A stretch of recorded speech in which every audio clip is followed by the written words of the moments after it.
Extra. Xfinity Mobile requires Xfinity Internet. After promo, regular rates apply to Internet service and devices. Actual speeds vary. Treat yourself to a new car in the new year. Shop Folsom Lake Kia for your favorite Kia model. Low interest rates, low payments, even zero down deals with approved credit. Over 20 years right here in Sacramento. That's Folsom Lake Kia. KHTKAM HD1 Sacramento. KYMX HD2 Sacramento. From the Power Business Technology Toshiba Studios. This is Sactown Sports. Sactown Sports. Headlines. I'm Nate Littlefield, and these are your Sactown Sports headlines.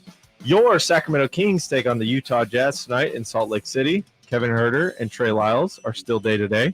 For the Jazz, Colin Sexton, Jordan Clarkson, and Lauri Markkanen all will not play. For all your audio bliss, stay right here on Sactown Sports with Game Night at 4:30 and tip-off with the G-Man at 6 p.m. Those are the headlines. Let's start Deuce and Mo. Live from Sacramento. It's Deuce and Mo on Sactown Sports. We are live! Oh, happy Monday. Deuce, Mason, Morgan, Reagan, it's Deuce and Mo. Of course, we got Chris Watkins with us. And I know Chris Verlotti. I actually have a voicemail. Okay, go to it. Hey, Deuce and Mo. I'm sick today. So he's not here. Yeah, I know. Why would he keep sneezing into the voice message? Yeah. And of course, we've got Nate Littlefield. Yeah. Hey guys. Running the show. Hey guys. Nate's an interesting dude. We were just talking about you in here. We were. Oh, cool. I don't know if you had yeah, great. Two of Del Campo's finest in the building today. That's true. Wow. That's true. Yeah. Who? Okay. Wait, what year were you? 15. Okay. Wow. We were just talking about a teacher, me and Jay Marsh from Del Campo. Do you remember Mr. Kenyon? Coach Kenyon? Yeah, Coach Kenyon. Wait, he used to call me some mean names in front of the whole class. Did Jay Mars go to? No, we were just talking. talking teachers. shop. Oh yeah, talking teachers. talking teachers. Hey, let's talk Del Campo. Yeah. Break down our worst and best teachers of all time. Shout out Coach Kenyon. No.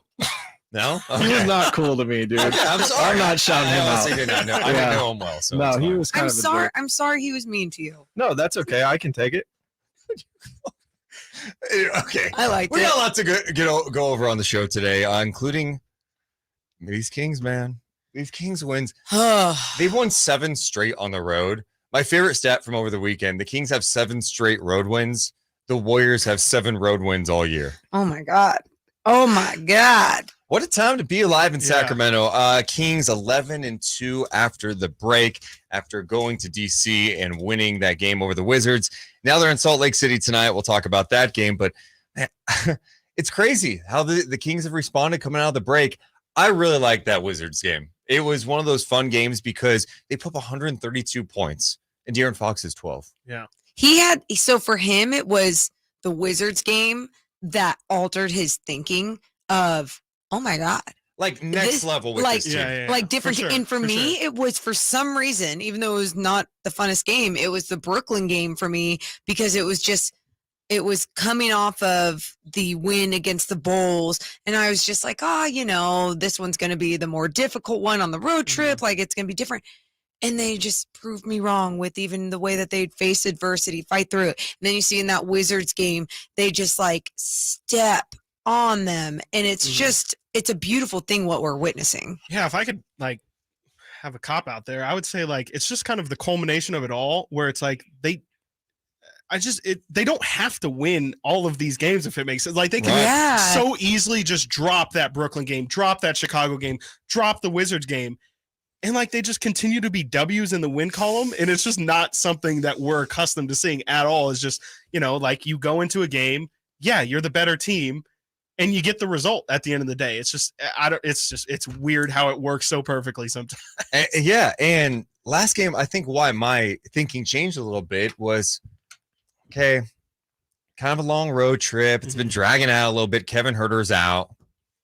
Trey Lyles is out. A couple of key guys. They didn't miss a beat. Like I know it got off to kind of a weird start with Washington knocking down some shots, but then the Kings got control, and it never felt like the game was going to be lost at any point. Even when it was within 10 for a lot of the game, toward the end of the game, it just felt like they had control, and the type of control that they had felt like, oh, you really are defined as this good team in the league. Like, teams are looking at you different. They're playing against you different. And even like you just mentioned, the Wizards coming out strong, that adversity hits. What do? Take timeouts, make a few in-game adjustments, and boom, they go. Yeah, and I mean, it felt like for a while there, and Kyle Kuzma was single-handedly keeping them in the game. Which is crazy because when he rolled his ankle Yeah. and the way he was moving, I'm like, is he done for the year? And he comes in and drops 30? Yeah, he completely took over that second quarter. And I think a huge reason why the Kings were able to really hold off Washington is because, Kuzma was going off, but everybody else was pretty much held in check. They kept Bradley Beal in check, which is huge. I'm glad you mentioned that. Yo, I didn't even realize, I didn't even think like, oh yeah, the Wizards have Bradley Beal until that third quarter when he started going crazy. But because Davion Mitchell had him in locked handcuffs. him down. Absolutely locked him down. Oh, it was nasty. Well, what I love most about that game too is, again, it goes to show, we've said this all year long, but literally anyone can throw a punch at you. Yeah. Right. Terence Davis getting DNPs, barely playing. That's hard. Mentally, that's hard to stay engaged.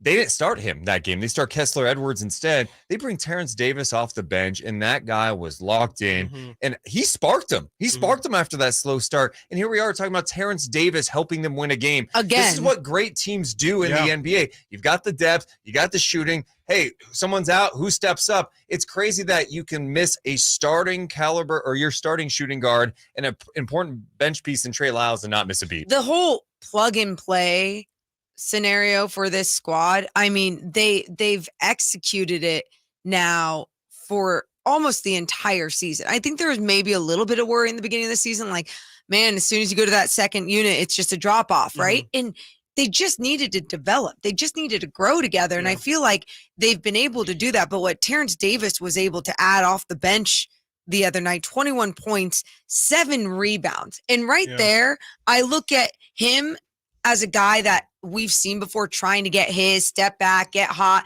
I think there's maybe 2 questionable shots that he had taken in that game, but you're seeing he's understanding the importance of filling up the rest of the stat sheet. No, it was huge on him too to step up in that moment because, you know, he had to know he was going to get a look with Herter out, but there's no guarantee, especially with just the depth that they have at that position, that he was going to get, you know, if he comes out flat and doesn't really give much. I think he, to his credit, when he has came in the past few games, he has shown a lot of effort at least defensively, but hasn't gotten his offense going. And for him to step in a position where, he sees the opportunity there. He knows Kevin's going to be out the next couple games. He completely took it and ran with it. I mean, I think I had in my notes 16 points in his first 7 minutes, just an absolute microwave. And that's, to your point, like that's the kind of stuff he can provide. And it just speaks to the crazy depth and offensive arsenal of this team, that they can just have a guy who hasn't played much the past week or two just step in and be ready to completely change the outcome of a game. I like his comments to Chris Biederman in the B2. He says, sometimes you got to look in the mirror and correct what you see in the mirror, honestly. And Keegan Murray said TD's had a rough couple of games. TD went on to say, I haven't been playing well, so that's just point blank period. I haven't been playing well. I haven't been locked in, honestly. I'm just trying to get that rhythm back. The opportunity opened back up for me, and I was able to take advantage of it. I just want to keep my confidence up because going through games, playing low minutes, or maybe not playing well, that kind of messes with your confidence. Then he went on to credit Delly. And I know we've all kind of joked about Delly and when he gets out there. Now, Delly playing late in the game when you're up, awesome. When you have to go to him because you need him to play, that's worrisome. But his impact in the locker room can't be denied. He says Delly came from the back of the plane to sit up front with me. He just talked to me, hear me out, see how I'm feeling, see how I am doing mentally. We had a good talk. That right there, sometimes that does it for a player of my caliber. Just having someone listen to you, kind of know what you're going through. Just him having that talk was pretty much everything for me. He's a great guy, a great veteran, a great leader on and off the court. Shout out to Delly. Wow.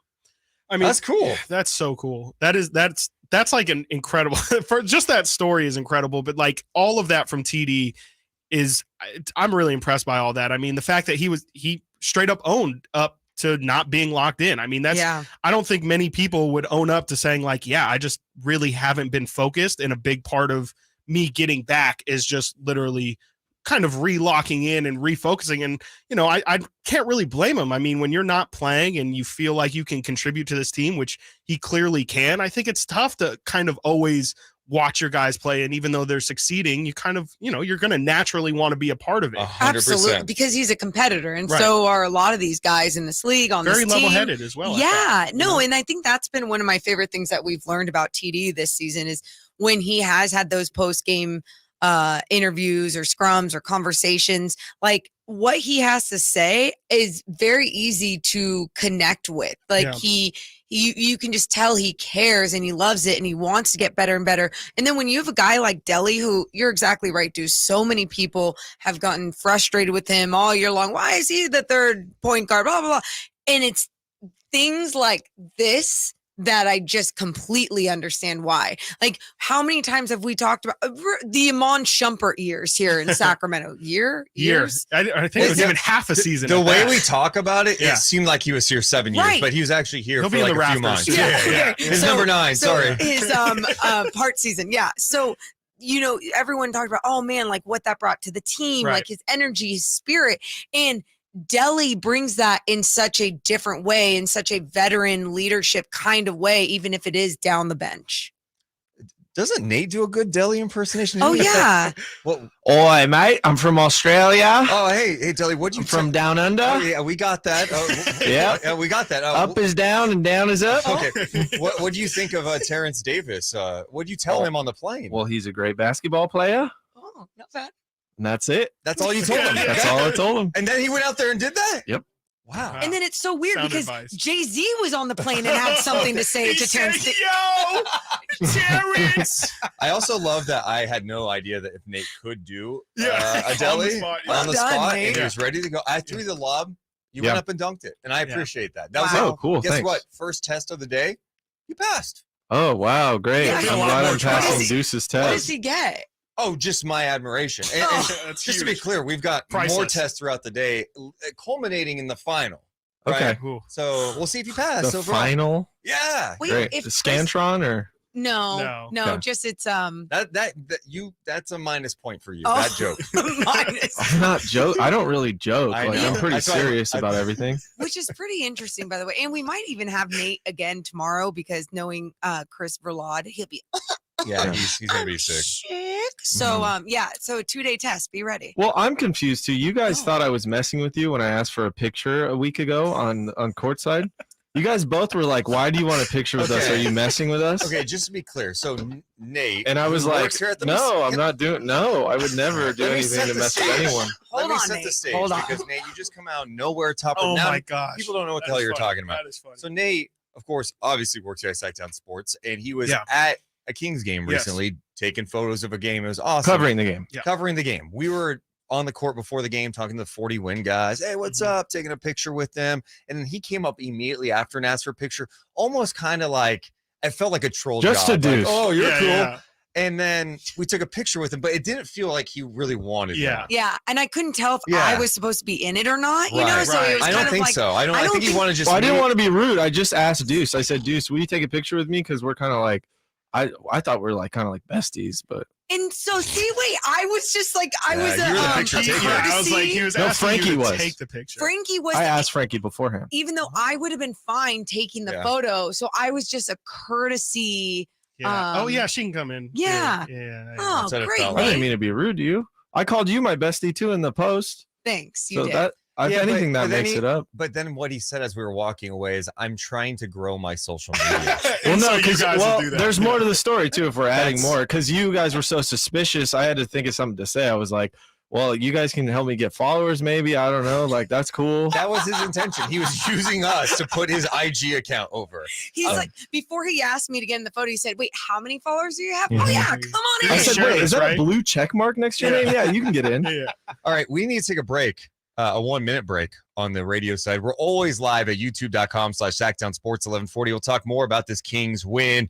Plus, it's time we give this front office some respect. We're talking about the coaching staff and the players. Let's talk about this front office too. We'll do that all this hour. It's Deuce and Mo on Sactown Sports 1140. I'm Eric Armstead, and you're listening to Sactown Sports. Armstead with relentless pursuit, and Eric. Yeah. Wow. I don't feel safe right Should now. be good now. Good job. I don't hear myself. I hear myself. I don't. Oh, there we go. There we go. Nate, one thing we're going to need. Oh. What? You're throwing something at him. Okay. Oh. He's so confused right now. He's not locked in. Someone's talking with him. Chris, don't be nice. No, I'm kidding. Sorry. I get it. Sorry, I had to talk business in here. Who was that? That was Emil.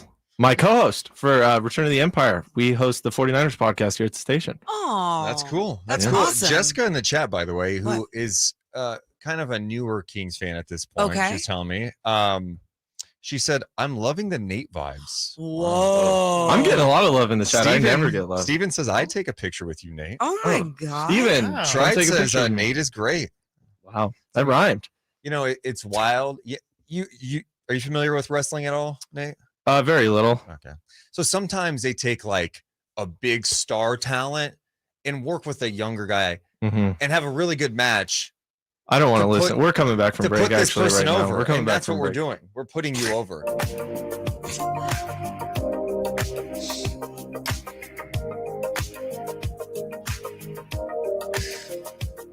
On Sactown Sports.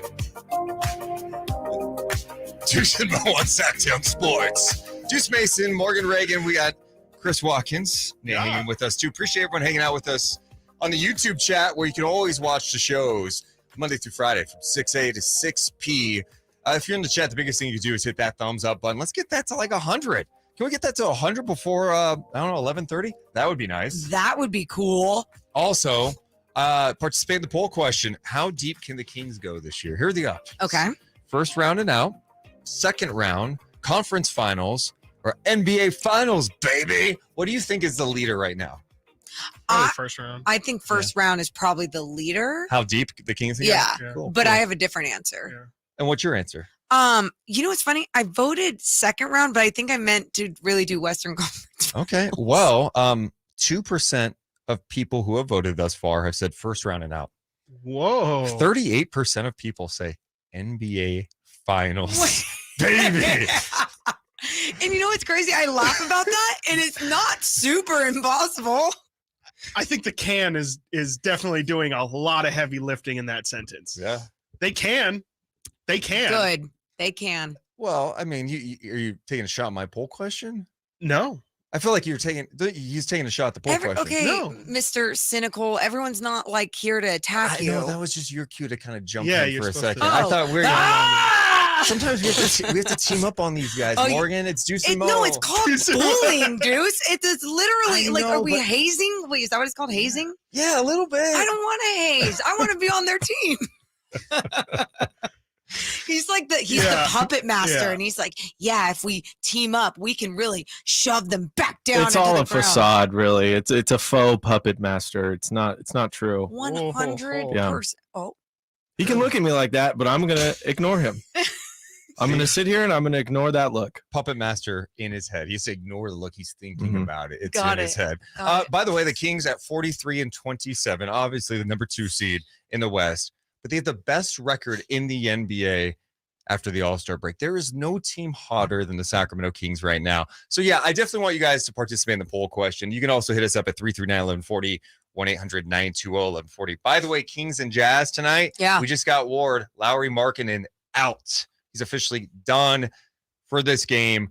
He's also he joins Jordan Clarkson and Colin Sexton, who are out. Herter and Lyles are questionable, but I think Lyles might play. I saw him getting up shots on Instagram. yeah. The Kings posted that. He reposted it, Sweet. saying something about being back. So we'll see. I don't want to feel like this, but I feel like this. Okay, here we go. Feels like a win, right? Whoa. Like- That's big. I know. Just I to can't believe Morgan said. Isn't that I know I hate having that feeling because they're not allowed to feel like that. They have to come in acting like it's the Milwaukee Bucks. I mean, they should win tonight. No Sexton, no Markkanen, no Clarkson. Those are their three main scorers. If the Kings can't win tonight, if they let Talen Horton-Tucker give them a 25, 30-point game, and he's been THT? hot. He has been hot recently. Are you a THT guy? You know, it's funny. How old is he nowadays? THT it's we called some of his games in the G League, and I actually liked him. And then he got with the Lakers, and then he almost got overhyped because of that's what happens. Yes, if you have a big game and you play on the LeBron Lakers, they overhype you. Austin Reeves had 35 last night. The NBA put a full hour YouTube video of Austin Reeves up. It's like, look, give Austin Reeves his love, but then it gets to a point where you're overrating a guy. THT, I mean, he's fine. He's 22 years old. He's young. I cannot 22 years I old. mean, he still has room to grow For sure. and to flourish. He's a role player in the league, but if he's going to come in and he could play some defense, he's got a long wingspan. I can't believe we're spending this much time talking about THT. This is I good. I mean, it. this is what happens when three of their I Yeah. legitimately don't know who else Utah has. Olynyk, watch out. Olynyk, Abaji, the Kessler, rookie. Kyle, Kessler. Walker Kessler. Yes, there Walker we go. Kessler, Hey, dude. come on, that is going to be a handful for Domas. No joke. I mean, I've been a big Walker Kessler guy for pretty much the entire year now, and he's a real problem. Like he's going to present some real issues from Domas. They moved Gobert, and there was a drop off at that spot. No. They got a younger guy I who don't blocked think shot at an incredible rate. What about a Rudy Gay revenge game? Stop it. Here's the way the Kings lose tonight is they're tired, they're not engaged. That's how Last you game lose. of the road trip. I mean, they did fly back across the country. For sure. Salt Lake City tonight. You're probably itching to go home. I don't think the Kings are to the point where they're starting to overlook teams. Yeah. I hope not. Well, I guess Especially we'll not find Utah, out. right? I mean, they've had 2 battles against Utah, I guess, with the I mean, injuries being and shorthanded, stuff, but it's also like you're back at home tomorrow night Mhm. playing the Celtics. Yeah. Which is Big a one. big game. Yeah. That's a huge game. How trash is that scheduling, by the way? I know. I hate the scheduling this week. The Kings play 4 times this week, 2 back-to-backs. And then the Utah to Sac back-to-back it just seems brutal. And then you throw in the fact that it's against the Celtics. That seems like a scheduled loss. What game did we see the weird rotations in the beginning of the game? Was that the Bulls or was that where like Alex Len played at the Yeah. I think that was the Bulls. I think game, it was the Bulls. And so my point is, I just think about this game because you're coming back home Mhm. tomorrow against the Celtics. It's the Right. second night of a back-to-back and you are at home. Do you think Mike Brown's going to do anything a little weird? No, I don't, because I think the good thing about last game, Fox played 26 minutes. They They didn't. played the last 9 minutes. It was kind of refreshing. The Kings kind of took care of business. Yeah. Got up big. They didn't have to play their guys heavy minutes. So, I mean, I think ideally tonight, Mike Brown, I'm going to that locker room going, guys, let's just take care of business. Yep. Because if they could get up by 20 again, rest your guys going into the fourth. I hope Fox plays 26 minutes again tonight. That would be You know what I great. mean? And so Sabonis plays under 30, and then you go, okay, you've got your guys kind of, I know it's back-to-back, but a little more fresh. If this ends up being one of those games you have to grind out, you got to play Fox 38 minutes. Yeah, tomorrow night's going to be even more challenging. Yeah. And I just think about that too, you guys, for even Davion Mitchell. And we look at as you get closer and closer to the postseason, you want him to be able to have more and more of those NBA minutes under his belt with whatever lineup he is with, right? Not only because we know he plays better with a longer amount of time on the floor, but truly there's just going to be time. You never know what's going to happen. I know there's going to be shorter rotations when you do get into the postseason, but you never know what's going to happen. You just want to have him ready, fresh to go. Exactly. Yeah, no, and you want to get him going. I think since the All-Star break, his offense has looked better, his shot has looked better, and it feels like you're saying, more, it'd be great to give him a little bit of an extended run and see if he can really feel confident about his offense heading into this portion of the season. I want to see Delly get at least 10 minutes tonight. I need the human beam to get 10 minutes tonight. 10 minutes because they're up. Yes, because they're up. Is that what we call him? That's what I'm calling him. The human being. I Delly. love that. That's what I need. Because anytime he's in, it's got to be human beam. Yeah. That's the one thing about this team too. We can talk more about it because it's their conditioning, because they practice all the time. Does Sabonis get tired? Great point. He plays like 40 minutes on these given nights, and that's a hard 40. It's high octane. He's not. When does Sabonis go through the motions? Never. When he's on the bench. And even then, I don't think he is. Hey, what other team, when you think of off the top of your head, is really well conditioned? Well, in previous years, I know where you're going. The Golden State Warriors. Yeah. Yeah, Morgan had she had a Steph Domas comparison we're going to get to coming up next. Whoa. Maybe we'll drop that nugget. It's Deuce and Mo with Chris Watkins on Sactown Sports 1140. What is Cattles and What a tease. Yeah, don't even talk about it at the break. Wait, and then His name's Nate. No, I'm waiting until he's done. Oh, okay. I'm done. Hey Nate, Hey. could I get a StreamYard link to send to Sarah Hodges? I sent it to Deuce. Oh, cool. I can send it to you too. No, you're fine. Okay. I'll send it. And then Thank you. you do I your don't- segment next break, correct? Your Lowe's minute. Oh. your meditation You're thing. sweet. Yes. At 11:40. Good, My good phone's job. blowing up. This is Verlad. Thanks. Shout out Chris. He's been helping me. Oh, Chris is listening. No, he texted me this morning, and I found out I was doing the show for sure this morning at like 7:30. So I had to we did a little quick rundown of how things work. But So does that mean you have a story time with Nate Littlefield today? I could tell a story. Tell you about the time I got hit by a car. Yes, I told it on Dave's please. show. Oh, you've told it before? Yeah. What? I've told it. Well, I've told it like No, we 1,500 wanna raise times up- because it's a we good need story. fresh No, we stories. don't care. I could tell it in a new, fun way. No. Hey, time out. We got to hit the thumbs up. We got 300 people watching us live. Hit that Hell yeah. thumbs up button. Make sure you're subscribed. What's up, Mo? What were you going to say? I was gonna say if Chris Verlad, if you did want to text him to send you 3 stories, I would love a story time with Nate. Okay. I mean, I could find some myself. Well, Nate's very. take one from him. Okay. I'm gonna text Chris to send you one, and I'm gonna make hopefully. Are you guys worried I'm going to derail the show? No, Is that the problem? I just wanted to make sure that it's as dark as I need it to be. Also, no, you bring something different to the show. It's Uh, definitely a different energy. It's a I good hope thing. that's good. It's a good thing. It's a good Oh thing. hope that's yeah, good. what do you not have self-confidence? What's happening here? Let's talk about it. I have self-confidence. Yeah, I'm here. You know, we're doing the show. Are you doing an update coming up? Yeah. Yeah. Well, you don't like updates much. I'm just not good at them. So See, no, let's there we talk about go. this. Yeah. see, No, so- but I know there's a difference between having self-confidence and knowing you're not good at something. That's No, not but true. see, Know I yourself. think- Chris knows. Can I Me and talk to you Chris- about this for Yeah, a second? yeah, let's do run it. a real Serious. honest- Therapy No, hour. I'm being dead serious here. Uh-oh. You're overthinking. Yeah, you're having a conversation with me right now. No problem whatsoever. You're talking to us. Mhm. You've been on the radio. You're on a stream right now. Couple The of updates? celebrities. The updates. Who are the Kings play tonight? The Jazz. Kings and Jazz tonight. Wrap up a 4-game road trip. Boom. Read more about SactownSports.com. I think you get caught up in too much of you're overthinking it a little bit. You're fine. Oh, dude. 100%. Just be you. Just be you. Talking to us. You're just reading a couple of headlines. Okay. I think it's Actually, on this next one, I mean, look at us. Talk to us during your.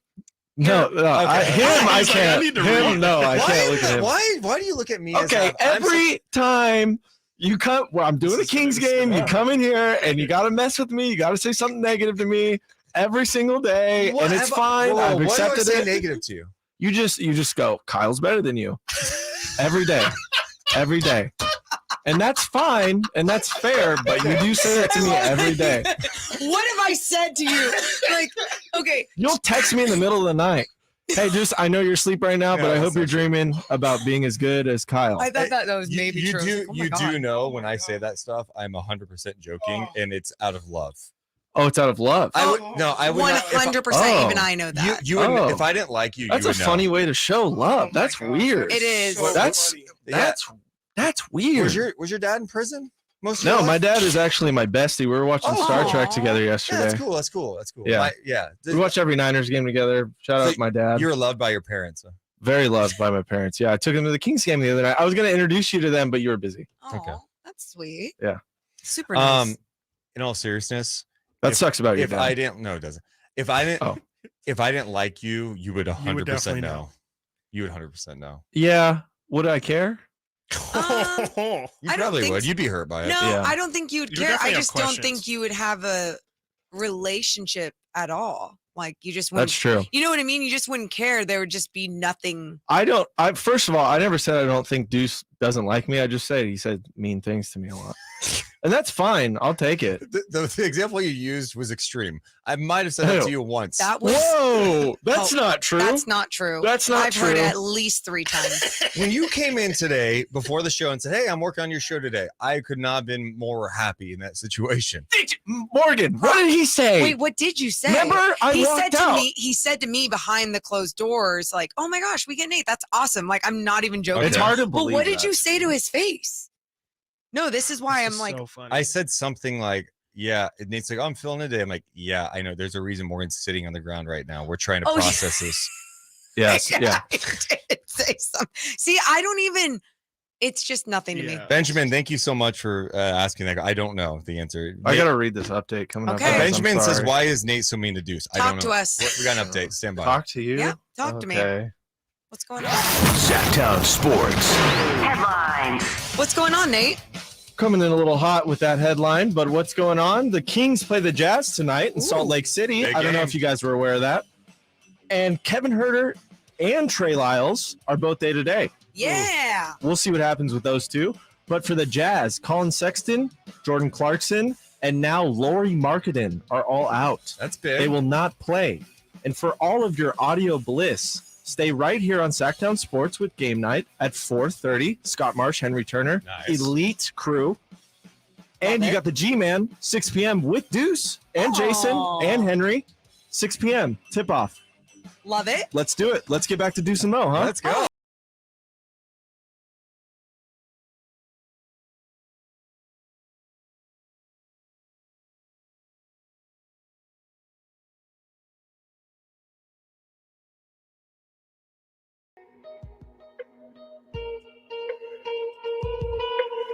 I was trying to play a human being highlight coming back. It's okay. Oh, your computer's on now. See, not everyone uses it. It's so okay. It's up and on. All right, let's pretend Deuce and Mo. Deuce and Mo, back right here, Sactown Sports. Alex Lynn now straight away. Looking for it, finding Dellavedova. He'll launch the three. Nothing but net for Delly. Another three-pointer knockdown. That's the 22nd of the night. Woo! They're raining threes the other night as Chris Watkins calls him the human beam, Matthew Dellavedova. Is that a good thing or is that an insult? I was just thinking about that. The guy's been this great leader for the team, and you're kind of almost like, hey, you know, the Kings won. He's in the game. Yeah. No, you guys. It's celebratory. Yeah. But it is also like you only play when it's over. But think about what the beam has brought to an entire city. He, as a human beam has brought that same type of spirit and soul and just something special that you can't bring. That was great. You should work in PR. That was a great spin. Good spin. Thank you. Question about the beam. Is there a better... Oh, you know, I'm the beam police. I know. I saw that. You got a lot of heat on social media for that, which I didn't even think was that big of a deal. But people are crazy, bro. Yeah. People get intense about the beam. It's okay. Can you think of any other like post-win celebration in sports that's up there with the beam? Like, are there any other traditions? Soccer fans just riot. That's true. Yeah. Didn't the Angels have something? The rally monkey. Yeah. Well, and that's kind of, I think the beam was inspired by something the Angels did in the past. Oh, really? Yeah. Yeah. But I just think it's such a unique and cool thing. It is. Yeah. It's you guys. It's just a laser. Like the Sixers play that cheesy song at the end of the game. Anyone can play a song. Look up, Nate, when you get a chance, look up Sixers victory song and play it. And the then, Vikings also have a really cheesy victory What song. is it? It's like, go Vikings, go. Oh, yeah, it's like 1960s. I thought it was school. No, that's school. School. That's a rally cry, dude. Okay. Only to be taken seriously. We got one word, school. Who doesn't love a bunch of Minnesotans stealing Nordic culture? Yeah. And embracing it as their own. Yes. It's beautiful. Oh, this is it. I'll admit the Sixers song is kind of catchy, but like, hey, the Sixers win tonight here in Philly. Let's celebrate. Definitely a little Harlem Globetrottery. Is that your Casey Kasem? That's pretty good. Thank you. You want to turn up a little?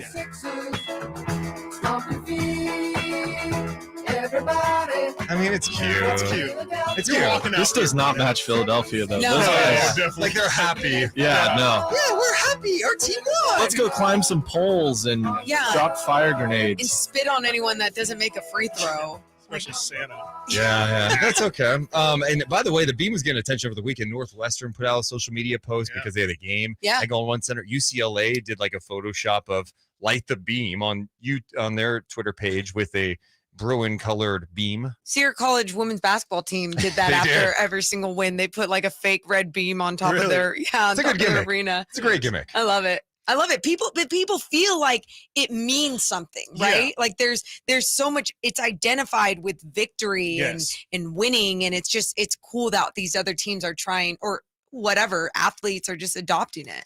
Morgan, you have a Sabonis Curry tie-in. Oh no. Oh, I I'm don't want- waiting for this. And people go, what does that mean? Yeah. They're not the same. Why would you put Sabonis in that category? Why do you bring up Sabonis and Steph in the same conversation? Morgan Reagan. Yeah. So, like, obviously, don't want to scare anyone. Not the same games, don't worry, not comparable in that sense. I think the thing I was trying to really point out, Deuce, was when talking about conditioning, right? And their motors and how they can go. It takes a different level of training. It takes a different level of mindset. And you're seeing these guys play at a high level, producing at a high level for an entire game. It doesn't matter if a body is being thrown at them, a face is going, or a hand is going into their face. Or shoulder. No, yeah, it just, they keep moving. The activity is always strong. And I think for Sabonis, where you've seen it is not only on the offensive end, like looking to seek out a screen, and really hit somebody with his body, but then on the defensive end, being able to move laterally. And you think about Steph Curry and his ability to move without the ball at all times. Yeah. Like you cannot ball watch with him. You have to stay active with him. And I feel like Sabonis getting on that same level of being able to last all game, but also you have to pay attention to him all game. And the other difference with him, of course, Curry's getting freed up, running around, catching a ball to launch it. Yeah. He can create. He does a lot. I'm not taking anything away. Sabonis gets his ass beat up every game. He's getting hit in the face. He's probably getting punched in the kidney, right? Like in the kidney. He is getting destroyed out there and playing with that level of intensity. I love that man.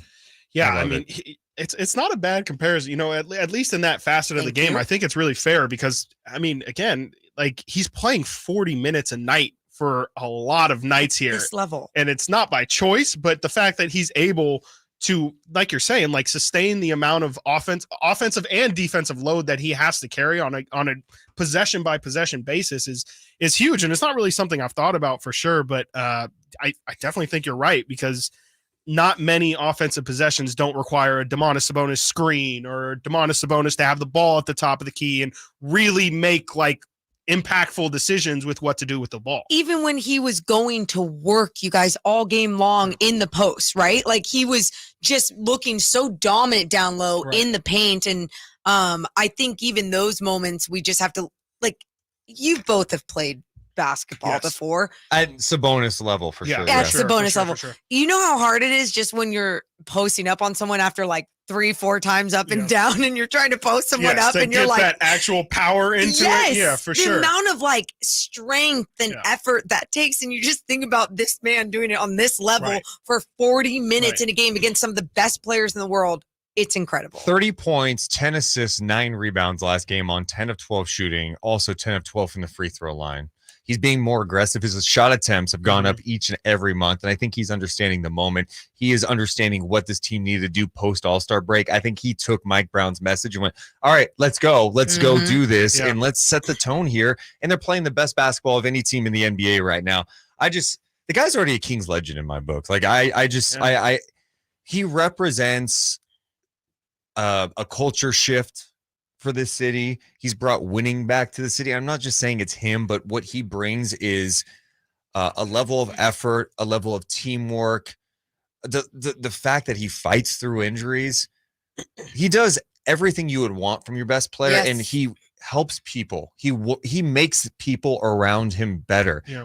He's not walking around like, I'm Domantas Sabonis. I'm running this. No, this for is sure. He's like, no, we are working. I mean, TD was joking around trying to do CPR on him during that hilarious. last game, and he didn't want anything to do with it. But he's got a one-track mind. He wants to work hard and go play basketball and win games. Yeah, and I love that about him. 100%. And I think that one of the better qualities of Domas is the fact that he is that guy, but still allows De'Aaron Fox to be that guy. Yes. And also doesn't take. He's totally okay. There has never been a single semblance of, oh yeah, like I'm going to try and freeze De'Aaron out, or like, yeah, he's, he does kind of hold the ball a lot in the fourth quarter. Like that's a big, you've never heard anything from him. And he just seems so comfortable and capable of just sliding into that, not even second chair, but just necessarily letting other people shine. And it really doesn't matter who it is. It really feels like he's just there for the win. That's it. And it's like, I think he feels like, hey, if you're all putting your best effort out here with me, then I can roll with that, right? Like, then I mean, I don't care what numbers I'm Right. producing. I'm just going to work hard, keep grabbing my boards, keep producing, being effective. But can you do the same around me? And I think everyone respects him enough to be like, yeah, let's do that for him. Let's do that for each other. It really is contagious. And it's wild to think that a personality like his could be that contagious this quick in a season. I love this team. I It's know. one of my Really favorite Kings fun, teams yeah. ever. I mean, I just love them. They got Fair. the personalities. It's not a prisoner of the moment thing. It's No. like it's not just the winning, is how they're going about it, Yes. right? It's not just one guy. We got to talk more about it coming up. I mentioned this earlier. We got to give the Kings front office some love too. We got Sarah Hodges coming up at the top of the hour too. It's Deuce and Mo hanging out with Chris Watkins on Sactown Sports 1140 and SactownSports.com. The only place you'll find Harrison Barnes is Sactown Sports. He's got the bucket at the buzzer. Thank you, Nate. This is correct. This is right. This is correct. Yeah. And now you have to participate as well. Okay. Welcome to another Mo's Minute at 1140 on 1140. Hello. Yes, so Mondays, they can be so tough, huh? They can be so tough. We just had the Sunday scaries. Wait, Sunday scaries. I'm going to buy in this time. Hey. Christopher Laud's been holding him back. Yeah, maybe. Sunday scary. It's like something that basic people talk about all the time. I heard that phrase for the first time, and I was like, Same. I kind of like it. I said it to it one. makes sense. Like I am afraid of Mondays. I'm just afraid of every day. Like, let's be real. There are no Mondays in this world. But today, we are going to pretend like it's a Monday because it is. So, everybody, including Deuce. Wow. Good. You can close your eyes, too. I like that. We're going to take a deep breath, but we're going to go through our nose and out our mouth. Sorry. No. I'll stop. And feel it in your stomach. Ready? 3, 2.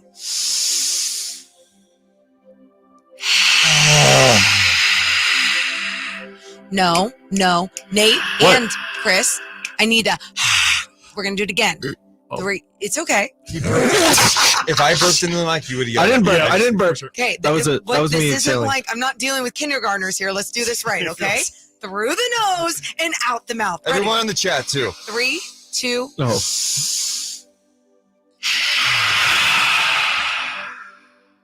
Oh, we feel good. Much better.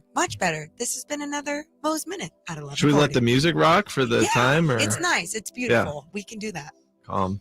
Doesn't it feel good? We need the calm, you know? We need By that. the way, Mark Spears just texted me. What did you say? And, by the way, Mark Spears never texts me. He usually texts me. Yeah. What's the King's magic number? Hell yeah! It's He officially wants to time. know Yeah, because he's he gonna say it. believed. He's gonna say it today. On air. Yep. Let's go. What is the Kings magic? 4. In terms of locking down a playoff spot? Locking down no A doubt top about six. top 6. 2 is for play-in, I believe. Wow. We don't care about I'm just letting you guys know. I'm See, just, like I'm this not- is just this being is- formal. No, this is the issue. You gotta shoot for the moon. Yeah, Land I'm just upon the saying stars. it's just a fact. Hey, shoot just- for the moon. Shoot for the moon. Land upon the stars. All right. But try and land on the moon. Try and land on the moon. Good. I'm going to shoot for Pluto. No, it's not a plan. I don't think you're gonna survive. Doesn't matter. Is it? I thought it was a planet. Then it's not a planet. Now it's a It's planet. not a planet. Yeah, or it's not a planet anymore, right? So they're not. We'll talk Doesn't about it in classify the as one of science the hour. nine. just because it's a dwarf. Yes, planet. it's We don't- technically too small to be classified as an actual planet. That sounds very problematic. Is that how we're tweeting I people? don't work for NASA, guys. I just read it. I don't like that. Wow, Pluto is officially classified as a dwarf planet. No, you know Wow. what? I'm calling it a planet still. Well, It's I more mean, like a it's floating not. asteroid.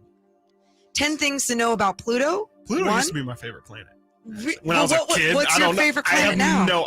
I loved. I could have I- made an easy joke there. Is Jupiter the one with the Yes. No, Yeah. Saturn. Saturn? Saturn's oh, rings. Saturn's rings. I love. I don't know. I guess Earth is chill too. I connect with the place where you could Yeah. actually live. Earth. Everybody. I don't know. Mars I mean, allegedly. Yeah. I like the sun. It gives us all life. Too hot. Too way hot. too It hot. is pretty hot. Yeah. A little hot. I'll give you that. Too hot for the hot tub. So Pluto is small in size, but not in importance. Pluto is officially classified as a dwarf planet. Okay, who cares? Interesting. It's ringless. By the way, if you're in the chat, we got 400 people watching us right now. Hit that thumbs up button. Make sure you're subscribed too. We're gonna talk some more Kings coming up. This is us during the break. You know, this is obviously a radio show. Super During the cool. break, we stay Mhm. live on Really? YouTube. So That's people know. true. Yeah. And you can follow me on Instagram, Nate Littlefield.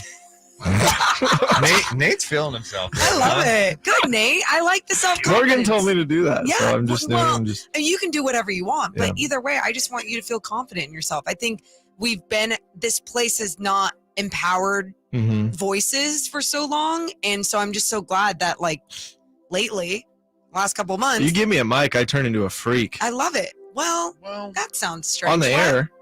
I don't know if that's better. What? I don't know what's wrong with that. I'm an animal. A freak. I'm unstoppable back here. And him saying that with this music, power. what are you thinking? I was actually thinking about, man, I wish I had a LaCroix right now. Oh, that'd be nice. Yeah. What flavor? Any? I'm a lime guy. Could you go with the most generic one? Live and local. It's Deuce and Mo. Watch the show now on youtube.com/Sactown Sports 1140 or listen for free on the Sactown Sports app. All right, I know we've talked a lot about Mike Brown being coach of the year, De'Aaron Fox All-NBA, Sabonis All-NBA. Yeah, we could check all those boxes. I'm cool with that. But we got to start talking about Monty McNair, his front office with Wes Wilcox, and what they've been able to do to reshape this organization. Because it's not just the big moves like Sabonis or Herter.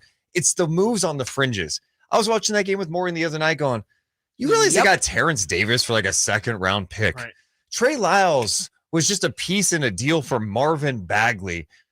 He's an impact player. You think about Kessler Edwards, who all of a sudden, guys, Kessler Edwards is like an important piece coming off the bench. Right. Hell, he started last game, what he does. Oh, and they got him for free. They got paid to take Kessler Edwards, who's 22 years old. He plays a position of need.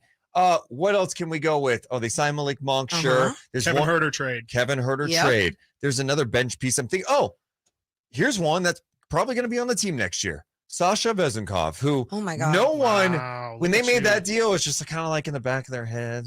Oh, cool. They got some like rights to some dude who's killing it in Europe right now. Killing. Monty McNair and his staff overwatching him in Europe right now.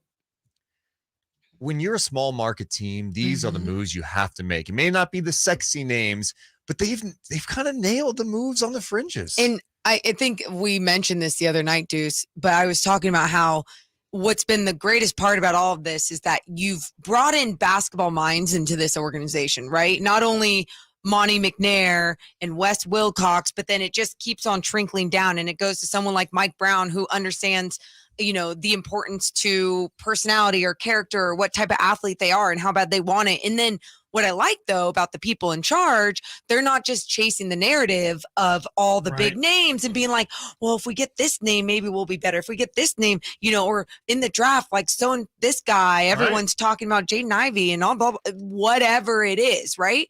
Instead, this organization is trusting their ability to analyze the game and trusting their ability to understand what is needed for this team. And so far, they've done a great job. Yeah, I mean, you could take it all the way back to last year in the Domantas Sabonis trade. I don't know if that necessarily I don't think that is supposed to factor into this executive of the year race, but I mean, it's a huge part of it. I mean, and we can rehash all the flack that Monty caught for it, but like you just mentioned, for him to have the vision of like, yeah, I'm not going to listen to everyone who's going to say, yeah, this is going to be a terrible deal. And, all that came, and for him to trust in De'Aaron Fox, a guy that he clearly evaluated and felt like, yeah, like we can still have a winning team. Because frankly, I don't think a lot of people believe that De'Aaron Fox would be good enough to put the team in a position that they're in right now. I think a lot of people really believe that Tyrese Halliburton was that guy. Right. And when they lost Tyrese for De'Aaron,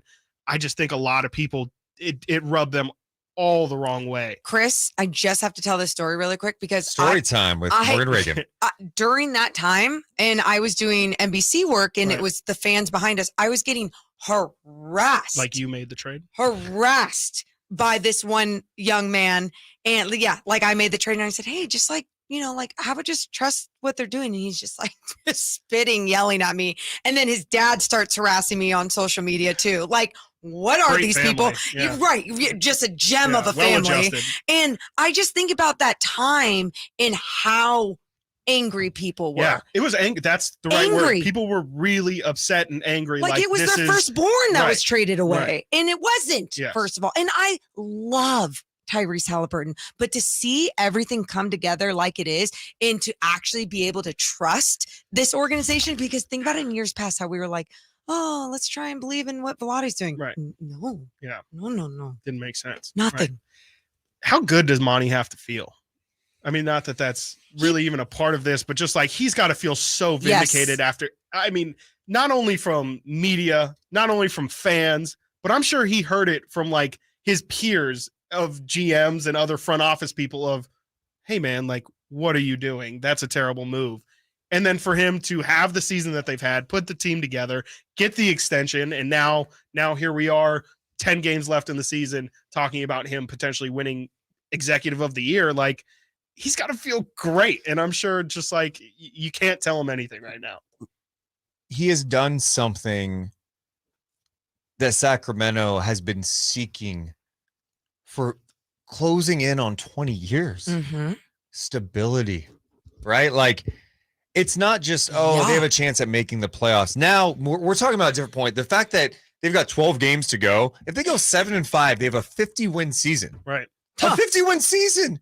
No one thought they were winning 50 games this year. So for him to do that in a place where no one has been able to win is very significant. And it took him some time to get out of some of this stuff. Right. And there's been a couple of mistakes. Tristan but Thompson, he's mistake. I mean, that was probably his worst deal. Yeah. I mean, we could use DeLon Wright. I like DeLon Wright. I know. It's like we just we that got was a rid bad of him for move. Tristan There's Thompson. a mistake. There you go. Right. Small potatoes. Yeah. But ultimately, I think he's had more hits than anything. Yeah.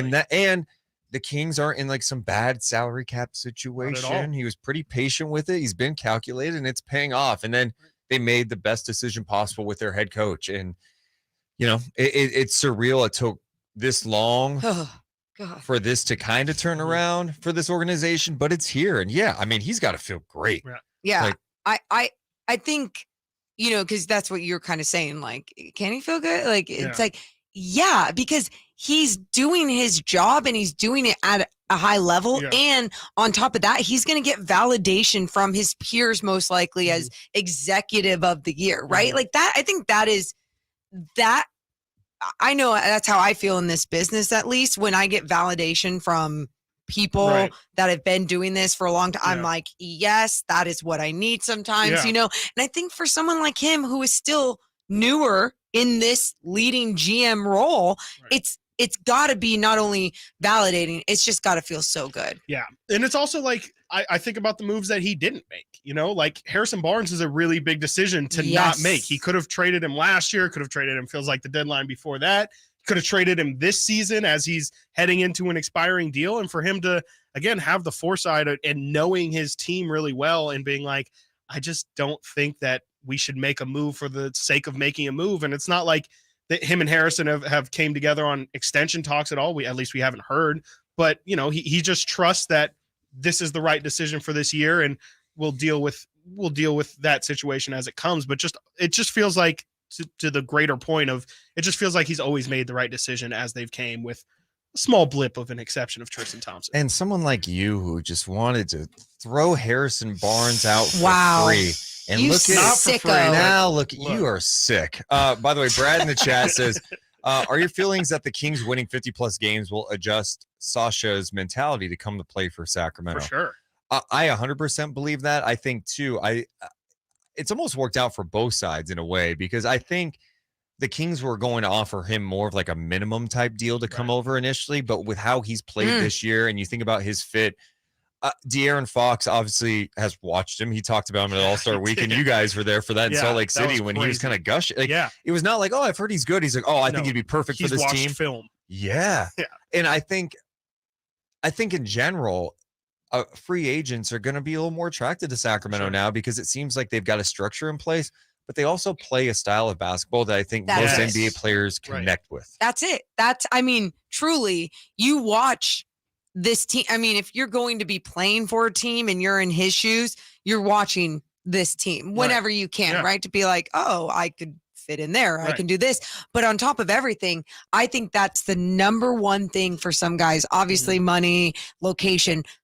but playing the right style of basketball. And when you know that you're going to work your ass off to relocate and move on that floor and someone's going to get you an open shot, why wouldn't you want to be a part of that system? Well, no, big thing too is the Kings aren't going to be going after the heavy hitters. They're not going to be going after, the top free agents. They're going to be going after guys that are going for specific roles. And I feel like it's a lot easier to convince someone, hey, no, here's backup center. Here's a clear hole that we have in clear minutes that are carved out for you, as opposed to, come here and potentially be our number 3 scorer. And that's an enticing role, but maybe you're like, I don't really believe that a Kings team with me is going to, do much good. I just feel like it's an easier pitch for guys that you could really use. Well, coming up next, we're going to catch up with Sarah Hodges from CBS 13, one of our favorites. We'll talk some Kings with her, get her perspective on things. Chris, as always, appreciate you hanging out with us in the first hour. Of course, you got to check out Chris and Co. It's right before us. Chris, in the 3rd week of his brand new show here on Sactown Sports 1140, crushing it. It airs Monday through Friday from 10 to 11. Later this week, Chris is actually with me for a full show because Morgan is gone. So we might do an hour together too. I don't know if that's it's on the table. Yeah. Oh yeah. I think you're talking about. No. That's a weird way of springing that on. Yeah. Nope. That's cool, Nate. I'm happy for you. I'm just trying to be confident. Be confident. I love it. I'm just trying to, get myself out there. Yeah. What's your Instagram? Try to make some friends. It's Deuce Mason. No, whatever. Get out of here. Okay, coming up next, we'll talk some more Kings. Catch up with Sarah Hodges too. We're always live on YouTube. YouTube.com/Sactown Sports 1140. This is Sactown Sports 1140. Sactown Sports 1140. What? Nothing. What did I do? I don't know. I think that sounded weird. Whatever you said. You said Sactown Sports 1140 twice. I said YouTube.com/Sactown Sports 1140, and we're Deuce Mo on Sactown Sports. Yeah, it was. It's just a lot I'm throwing out there. No, it's okay. No, we were just. No, it's fine. Yeah, you guys can drive. Really too. good at you guys can drive the show too. If you want. Also, I responded to Mark with saying yes. It's the magic number's 4 now, and I said, "You going to be at the first playoff game?" ? His response, "You sure?" I'm like, yeah, magic number is 4 to clinch a spot in the top 6. Yeah. Okay, answer the question, Mark. Doesn't answer the God, question. Damn. If you haven't hit that thumbs up button, do it. I need a tinkle. Ooh, I bet he's not ready for tinkle. It's okay. He doesn't. Okay. I wish I knew a Tinkle Time song. Oh, when you were out, I thought of you could do shots, but just do P. P. Everybody. P. Easy. Nate didn't like it. Oh, I did. Okay. Slight reaction. Yeah, I did. I was just I'm working and I'm doing some stuff. Oh, sorry. I forgot. It's just like, It's okay. running the show right now. Yeah. Just, No. I forgot. Whatever. I smirked. You're smirk. I smirked. That's pretty good for me, right? Oh God. I'm not confident enough Tough to crap. laugh. Really? Well, try harder, Nate. I Try will. harder to I be will. I'm working on confident. it. My I'm really goodness. working on it. Like, Chris, by the way, and sorry just to shower you with love. Truly, each and every week, you're like this King squad where it's just like, whoa, you just get better and better. I mean, you're already good and then you get better. And I'm just like, how was this not being weird. used? I feel like I've actually been set up to succeed, which is not something I would have expected. Cool. But doing the hour has been the perfect amount of time. It's like not overwhelming, but I definitely still feel like I'm definitely doing the thing. Yeah. But like your I said, I voice, feel like your energy. I've said this in private to you too. You're so good at. Every time we used to prep for Kings Weekly, and he was so nervous that we wouldn't have enough stuff to talk about or like enough audio. Every time we go, he was so good at talking. He could talk forever. Oh, so I don't. You should have heard me before the show even started. These two literally had to like pretty much talk me into doing the show in the first place. I was like, I just don't think I can do it. No, they're like, what are you? I never understood when you said that to me when we do the show. I'd be like, what are you on? Like. You're so good at it. I don't get it. And that's why, like, it's so important to Nate have the self-confidence. It would be great if I had self-confidence on top of this. I hope your confidence is growing because it's and what I'm you're doing, just for sure. Fantastic. The 4 hours will scare me. But for me, Thursday and Friday. I feel like no matter what and maybe it's just me. I'm not saying everyone in this business is like that. I mean, I have self-doubt. Yeah. Oh, I yeah, for still sure. deal with it, man. Like Yeah. I to be truthfully, I have not. I feel way better today. I'm trying to have a different approach Yeah. here. Every Monday, But the you last feel good. couple of weeks, I have not been good. Oh my That's God. normal though. That's Why good. not? It's good to have some self-doubt, isn't it? Yeah, but It is a lot right it's, now It's with not this. like I don't like feeling that way because Yeah. then you're on air and if you're not confident on air, Yes. you're in your own head. And For I haven't been smooth and I haven't been like super locked in. Right. Mhm. And it's not. It's probably That's really hard to do, though. I Probably sound imagine like in Terence this Davis field Yeah. to be super locked in 100% of the time. Yeah, when you're on Yeah, it the air. is. But it's you just gotta. You have to be. And that's And why I- you have to find balance too. Yeah, yeah. Because if you Mhm. don't find balance, you're not going to be 100% Right. great at everything. For And that's sure. something like we started to realize like, oh, wow, Fatigue. brains are Yeah. spread thin. Real Yeah. fast, Nate. Sarah, you sent the link to Yeah. Sarah. Okay, so Sarah will be joining at some point. So just give us a heads up when Be she's on actually in there. 2 this minutes. break. Get Okay, in and we're gonna go laptop. through this first break, Yeah. correct? Okay. Yes. Yeah, yeah. Yeah. All right. Thanks, Chris. Bye, Chris. Oh, thank you all, as always. Get it together, Steven. I'm trying to, man. I am. I appreciate it, guys. I and you guys will be, oh, dude, you're doing great. But on it, I know where I'm at when I'm playing at my level, and I haven't been lately. I felt better today. No, good. Sactown Sports. Headlines. Coming in hot. Yeah. I'm Nate Littlefield. up, These are your Sactown Sports headlines. Your Sacramento Kings take on the Utah Jazz tonight in Salt Lake City. Woo. Chris was just there, actually, a few weeks ago. Kevin Huerter, Trey Lyles, still day-to-day at this point. For the Jazz, Colin Sexton, Jordan Clarkson, and now Lauri Markkanen are Bye. all out. All of them, not playing, believe it or not. For all your audio, I'm doing too much. No, I you're gotta doing slow great. down. I'm in my own head now. For all your audio bliss, stay right here on Sactown Sports with Game Night at 4:30 and tip off with the G-Man at 6 p.m. Those are the headlines. Let's get back to Deuce and Mo.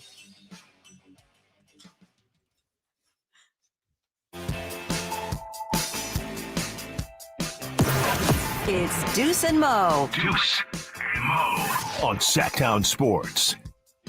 Deuce Mason, Morgan, Reagan. We are live Monday through Friday right here on Sactown Sports 1140. Of course, the station's now live and local all day. Morgan's got her laptop unmuted so I can hear myself in the background. Ayo. Live and local. She's got the YouTube feed up at youtube.com/Sactown Sports 1140 where we're always live.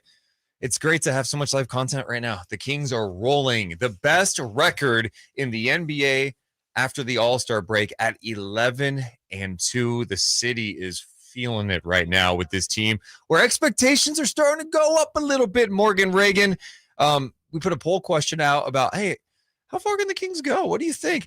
The majority of the people are saying NBA Finals.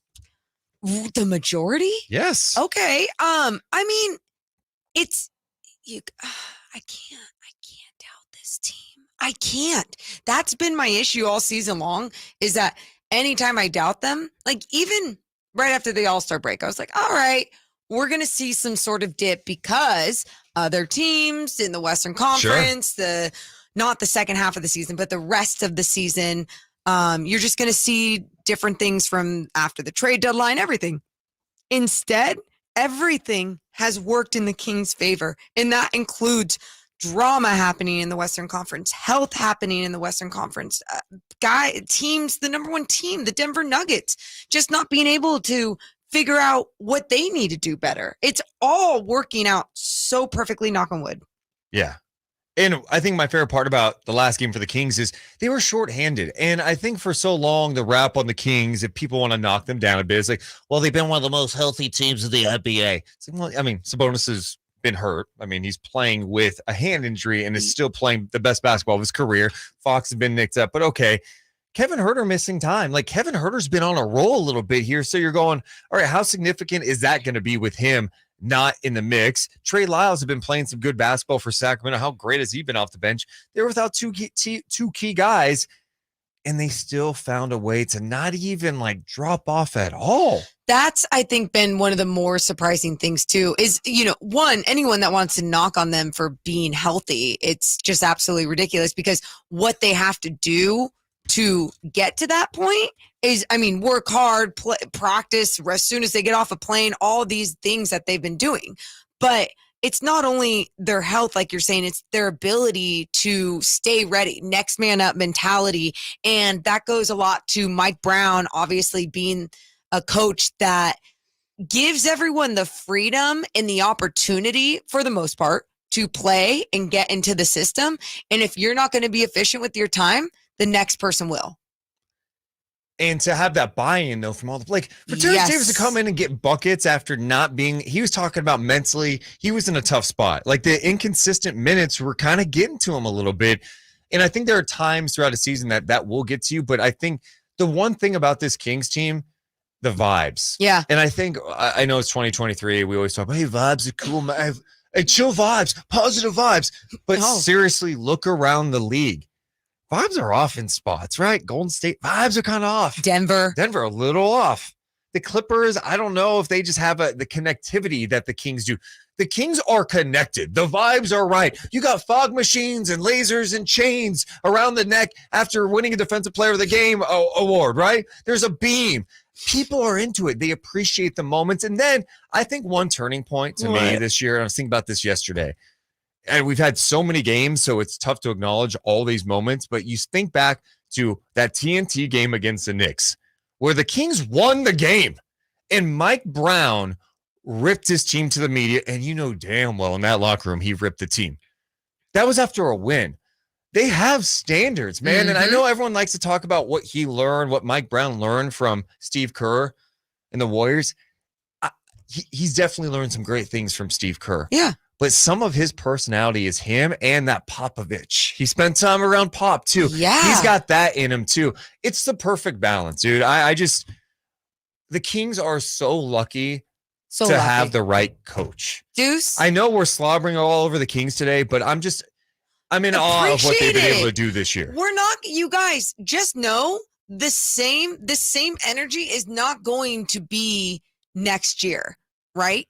And it's going to be different because it's not going to be as magical, because then next year you're going to have different expectations. Look at our expectations already. We throw a poll on our YouTube chat talking about NBA finals and people are like, yeah, they can get there. When the beginning of the season, I was talking play-in conversation. I was expecting to get emotional with the Kings maybe being around 500 and going, oh man, this is cool. And now we're talking about 50 wins. All right, let's talk more about one of our, she is literally the best. You can see her on CBS 13 doing awesome coverage. Over the weekend too, covered the NCAA tournament. I'm stretching here a bit because I can tell Nate is working on something. Are you good in there, Nate? It's okay if you're not. Yeah, it's totally fine. Oh. Let's go to her. She's the one and only Sarah Hodges. What's up, Sarah? What's going on, guys? Can you hear me okay? I'm in the Starbucks. I left the gym to come and do this. Wait, were you working out like in the middle of your workout?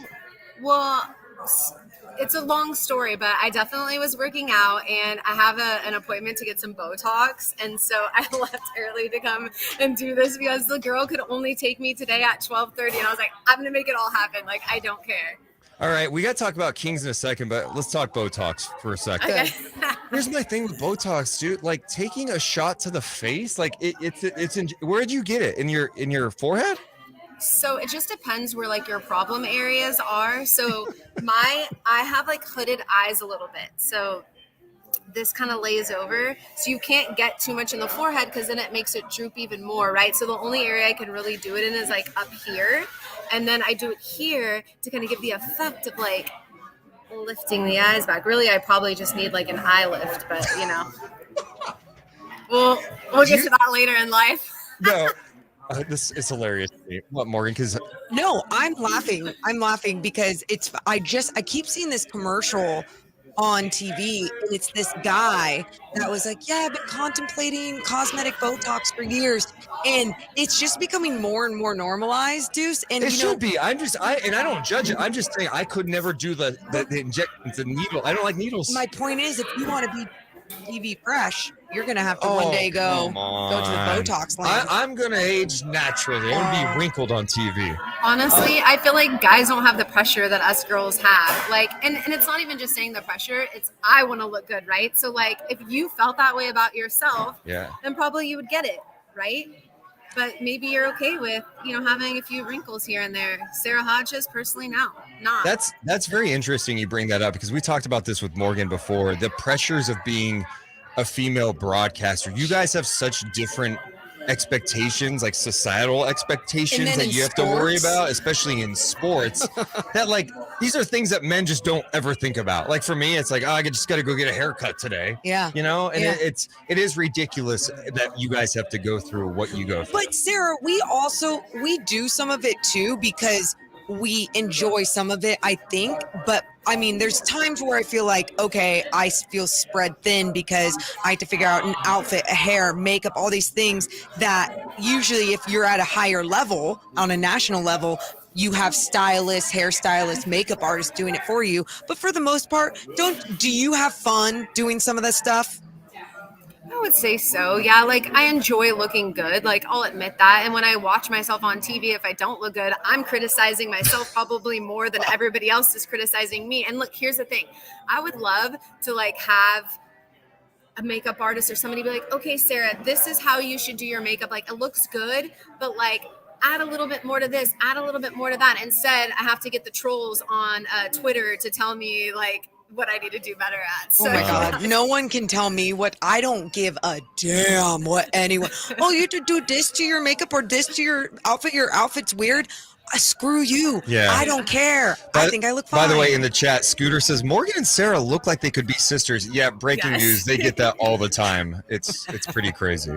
I have people at me when she's working like post game and in halftime stuff, like at me, like it's me the one doing it. I'm like, I wish that was me. It's not me. But I'm like, should I repost it and pretend that I'm Morgan? Like, oh my God, why not? It's Well, so no, we get it a lot.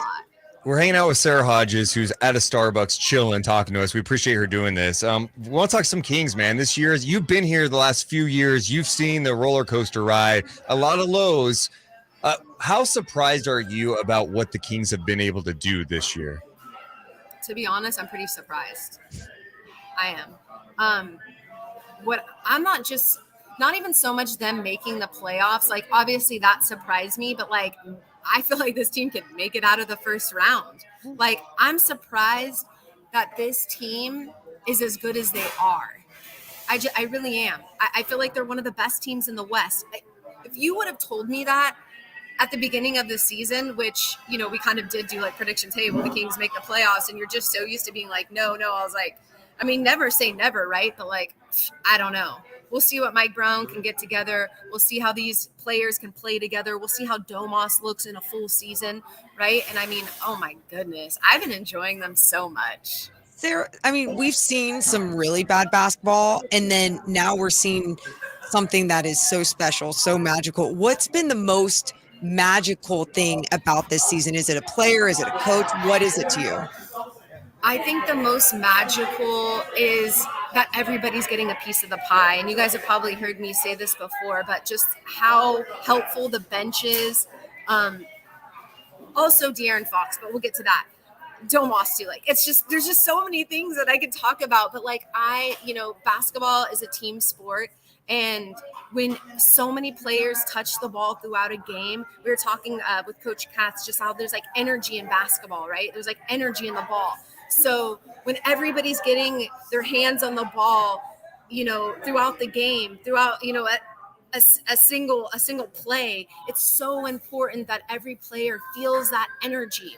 And I'm wondering, and I'm thinking that's probably, Steve Kerr preaches that over at Golden State, and I'm sure Mike Brown, learned a little bit about that and has brought it over here to Sacramento, because you're seeing it. Like, everybody's getting a piece of the pie, and when each player is finding success, and you got a guy like TD who's going off, and when he feels that confidence, it makes you want to play harder. It makes you feel like you're making a difference, right? It makes you want to win.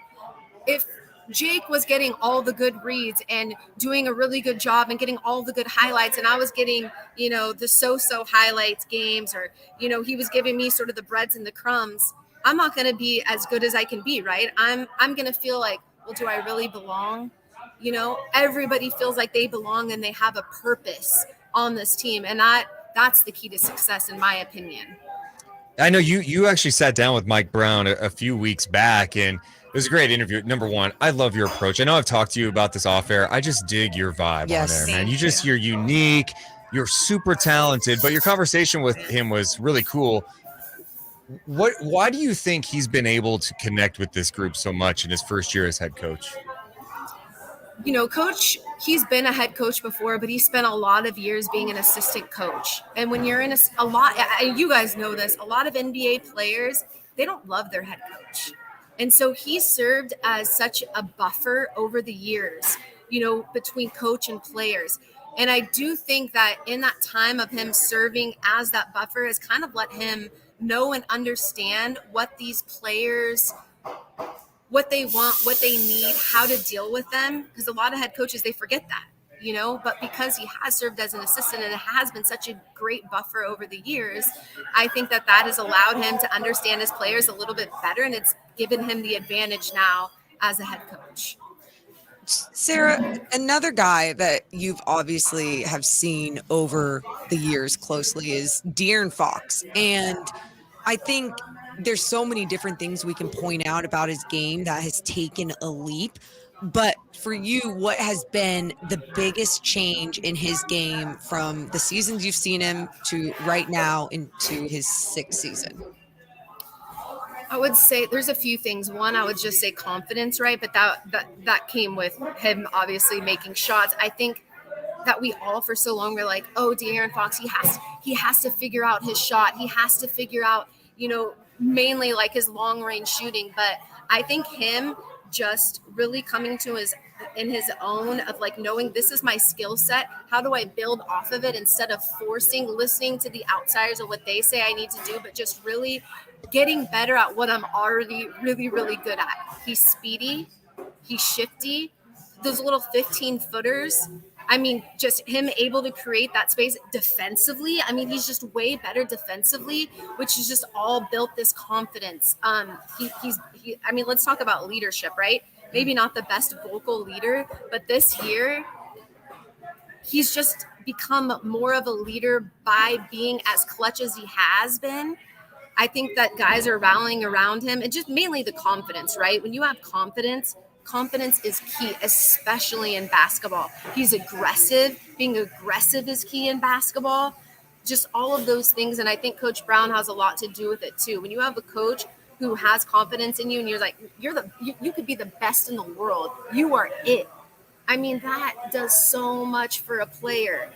Malik Monk having his best friend here. I mean, there's just so many different variables that, you know, have taken a part in his success this season. But I think that he believes that he's as good as he is now. And honestly, we were all waiting, right, for this De'Aaron Fox to show up.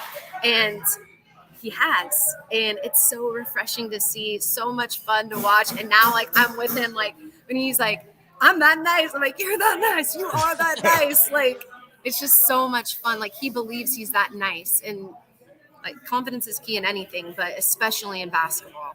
Yeah, we were talking about this the other night. Like, usually when you look at a team, you could point to like one reason why everything changed, right? Like, oh, it's this player did this.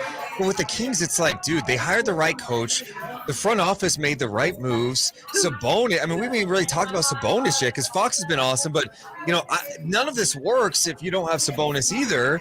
And it's just been the perfect recipe. What Sabonis has meant for this team, it's insane what the narrative was after the trade and to see where Sabonis and the Kings are at now. Oh my gosh.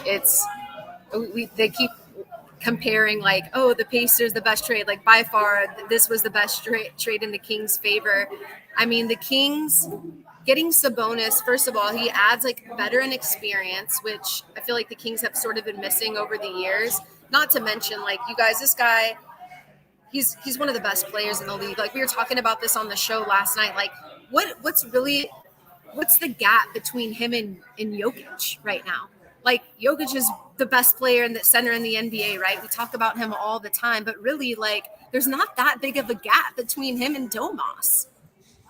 Yeah, I mean, especially this year, I feel like, and I love Jokic. You know, Embiid's had a hell of a year too, but Sabonis is, you know, clearly in the top 3 as center in the NBA. And this year, Sabonis is putting up monster numbers, but his effort, his defensive engagement, he's not going to be known as like a lockdown guy just because he has some limitations, but he plays hard all the time. You can't say that about Jokic. Like, Jokic is taking some plays off defensively. Yep. He's still great. He makes players better, but there's no doubt Sabonis is playing hard. He plays hard all the time.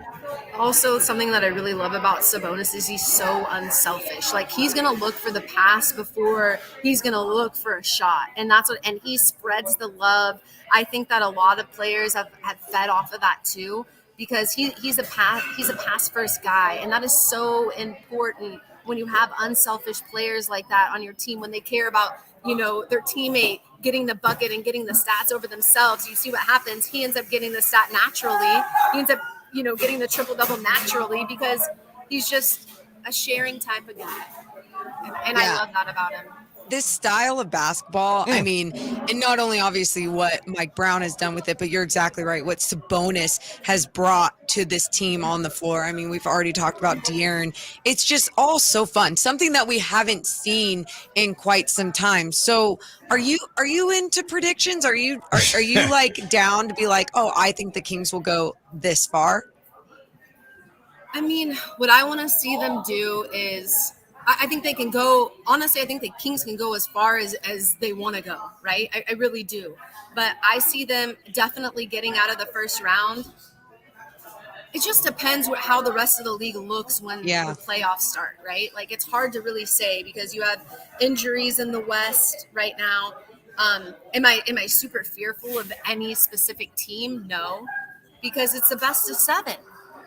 And if it's an NCAA tournament style, elimination style tournament, that's different. But it's the best of 7, and any team, East besides maybe the Bucks, any team is going to struggle in 7 with this team. Any team's going to. And the Kings have proven they can win on the road. Mm-hmm. They have the best road record in the West. You can't deny that, man. There's so many topics. There's just so many. Yeah, it's been such a fun year. We are up against it, Sarah, but seriously, worries. Thank you so much for hanging out with us. Amazing. We're gonna do this again, and like I've told you, you are so freaking talented. We love your work. Guys. Everyone needs to follow her on Twitter and on Instagram. Yes. Sarah Talks Sports, right? Sarah Talks Sports. Yeah, Sarah Talks Sports. On IG and on Twitter, and she's getting Botox done today, so wish her well. So maybe I'll look like this the next time, you guys. Shut up, Girl, dude. you are always gorgeous. look amazing. I love you guys so much, and you guys are way more talented than me. Okay. I love you. No, we're not. You're more talented. Yes, you are. You're You're more more talented. talented. Hang up on her. You're more talented. All Bye, right. Sarah. That's Sarah Hodges from CBS 13. She is awesome. Appreciate her making time for us to hop on. I love exactly what you said, though, even about her style, because you guys, she's always just herself. She's so consistent, whether it's off camera or on camera. I just appreciate her work. And I'm not taking a shot at other TV. You're on TV. Yeah. But you watch some TV. There's a style with TV sometimes where it's very much like, we're talking like gotta be buttoned up. Hey, coming up, we're gonna take a look at the scores, the NCAA tournament, and she's very much like I'm chill vibe. Yep. I'm really good at what I do. I did my homework. I know my work. Oh, and I'm gonna present it to you in a fun way. Yep. Love it. Maybe I should get Botox, huh? Honestly, I noticed your forehead the other day, but probably because you're just like stressed out a little bit. What? That was kind of mean, wasn't it, Nate, for her to say it in that way? Like, just she noticed a wrinkle on my forehead. Like, I'm gonna take your side. Nice try, pal. Why would you want him to take your side? I just feel like I have uplifted Nate a lot today, and he's not appreciating it. He's like a beaten down pup. He's like, why am I going to trust you all of a sudden that you're going to give me the treat? Why do you guys think I'm such a beaten down pup? What did I do to earn that? You know what? I think it's your self-confidence, and that's your fault. Because you know what? No, I'm happy with myself, Well, I would say you should be like, yeah, no, you seem like you are. Every single time that we have done something, you have been either down on yourself or you're like, I'm not good at this or whatever. When really, one, you're here, so you're good enough. 2, you truly are good. 3, Deuce is completely joking with you every single time, and I hope you do know that. Oh, it just comes off as so offensive. It just hurts me to my core. You know what? With Frankie, he calls him names. So, Yeah. I mean, if that makes you feel any better. I mean, I don't. I read a sheet that called it St. Patrick's Day. For some reason, they had like a sheet in here. Mm-hmm. You know, they have this where it says Sarah Hodges joined us courtesy of the Folsom Lake Honda. Folsom Lake Honda, your one-stop Honda shop. There is a read in here that said Sactown Sports 1140's Leprechaun, Frankie Cardicelli. And you know, like, that's not, I just had to read, like, I read this, I read the paper. No, yeah, that makes sense. Yeah. Some people call him a cowboy here too. I don't know if you guys know about that. And I don't subscribe to that. Okay. So, well, we're friends, Nate. Nate's We your are? name? Nate? You took Or a Nick? photo. Yeah. Did you say Nate or Nick? Is it Nick or Nate? I whatever you want to call me. God, no. Tell him your name. I'll tell him. I'll tell you my name. I am excited that Nate's here today. I am too. It's been a different flow today. Absolutely. Chris is awesome. It's just they're different. I've realized that I'm kind of just I'm just in here just doing my own thing, and people are accepting of that here, and that's nice. All right, coming up next, we're gonna get you ready for Kings Jazz. Okay, does that sound good? Yeah, I'll read you a sports update about it when we come back. Hell yes. I'll tell you. I won't read it to you. I'll tell you about it. It's Deuce and Mo on Sactown Sports 1140. I gotta get some water. Get some water, man. I'm gonna say to you, guess what? Audio wasn't working in my ears again. But so every single time I had to turn it full blast, and I could hear a little faint of Sarah. Okay. Well. So anytime you were in the mic though, like even close to it, I heard. Okay. Grossa. Hey, we're 10 away from 200 thumbs up. What's up, party people? Hit that thumbs up. Thanks for being here, by the way. Her tummy hurts so bad.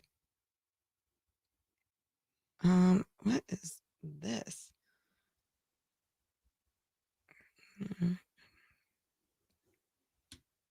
Amazing. Look what Kendra texts me. This conversation I was having with who? Just like a ESPN person. People like those Kings.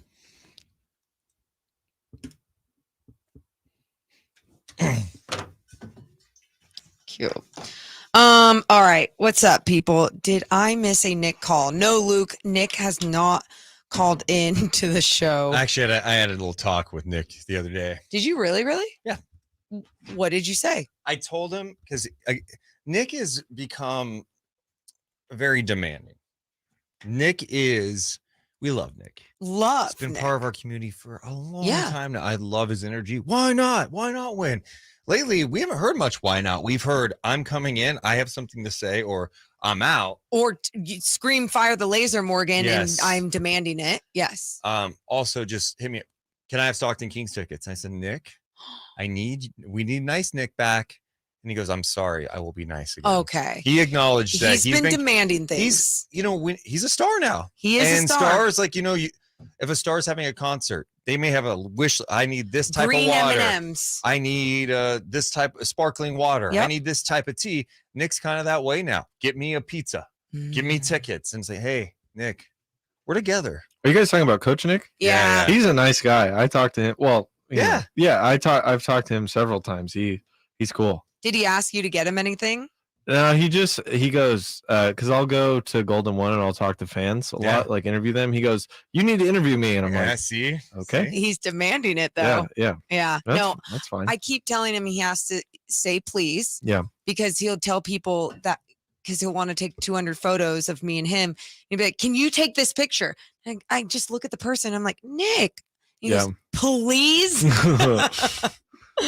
That's good. That's good. He's working on it. Yeah. No, it's he's trying. That's good. That's all you can ask.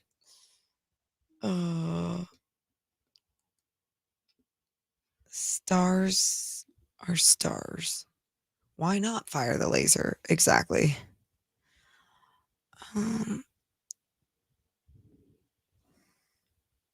Nothing but love for Coach Nick. Exactly. Oh, and hey, thanks for all the thumbs up, you guys. We're over 200 now. Oh, let's go. Let's keep it going. Hit the subscribe button too. Kings Jazz. You know what the Kings are favored by tonight? 7.5. Well, it depends where you look. But is it up to 7.5 now? ESPN, So this morning it was 5. Yeah, I saw 5 this morning. And then it Bleacher Report shot it up to 6.5 right away.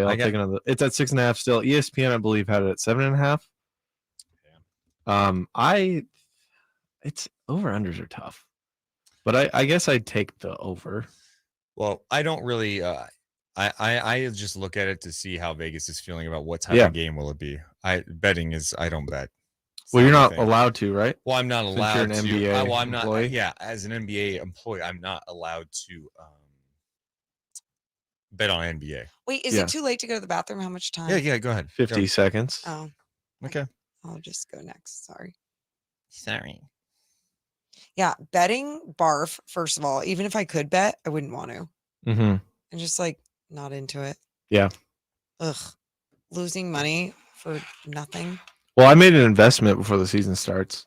What'd you do? I bet the over on 32.5 wins for the Kings. That was like stealing money. I know. I saw that and I was like, all right, I got to do this. Wow. Yeah, that was too. That one was like, they can get 33, right? It was fewer wins than last year, and they're clearly a better team. I remember we were talking about that at the time. Like, that is such a bad line. Like, I would have put it at 30.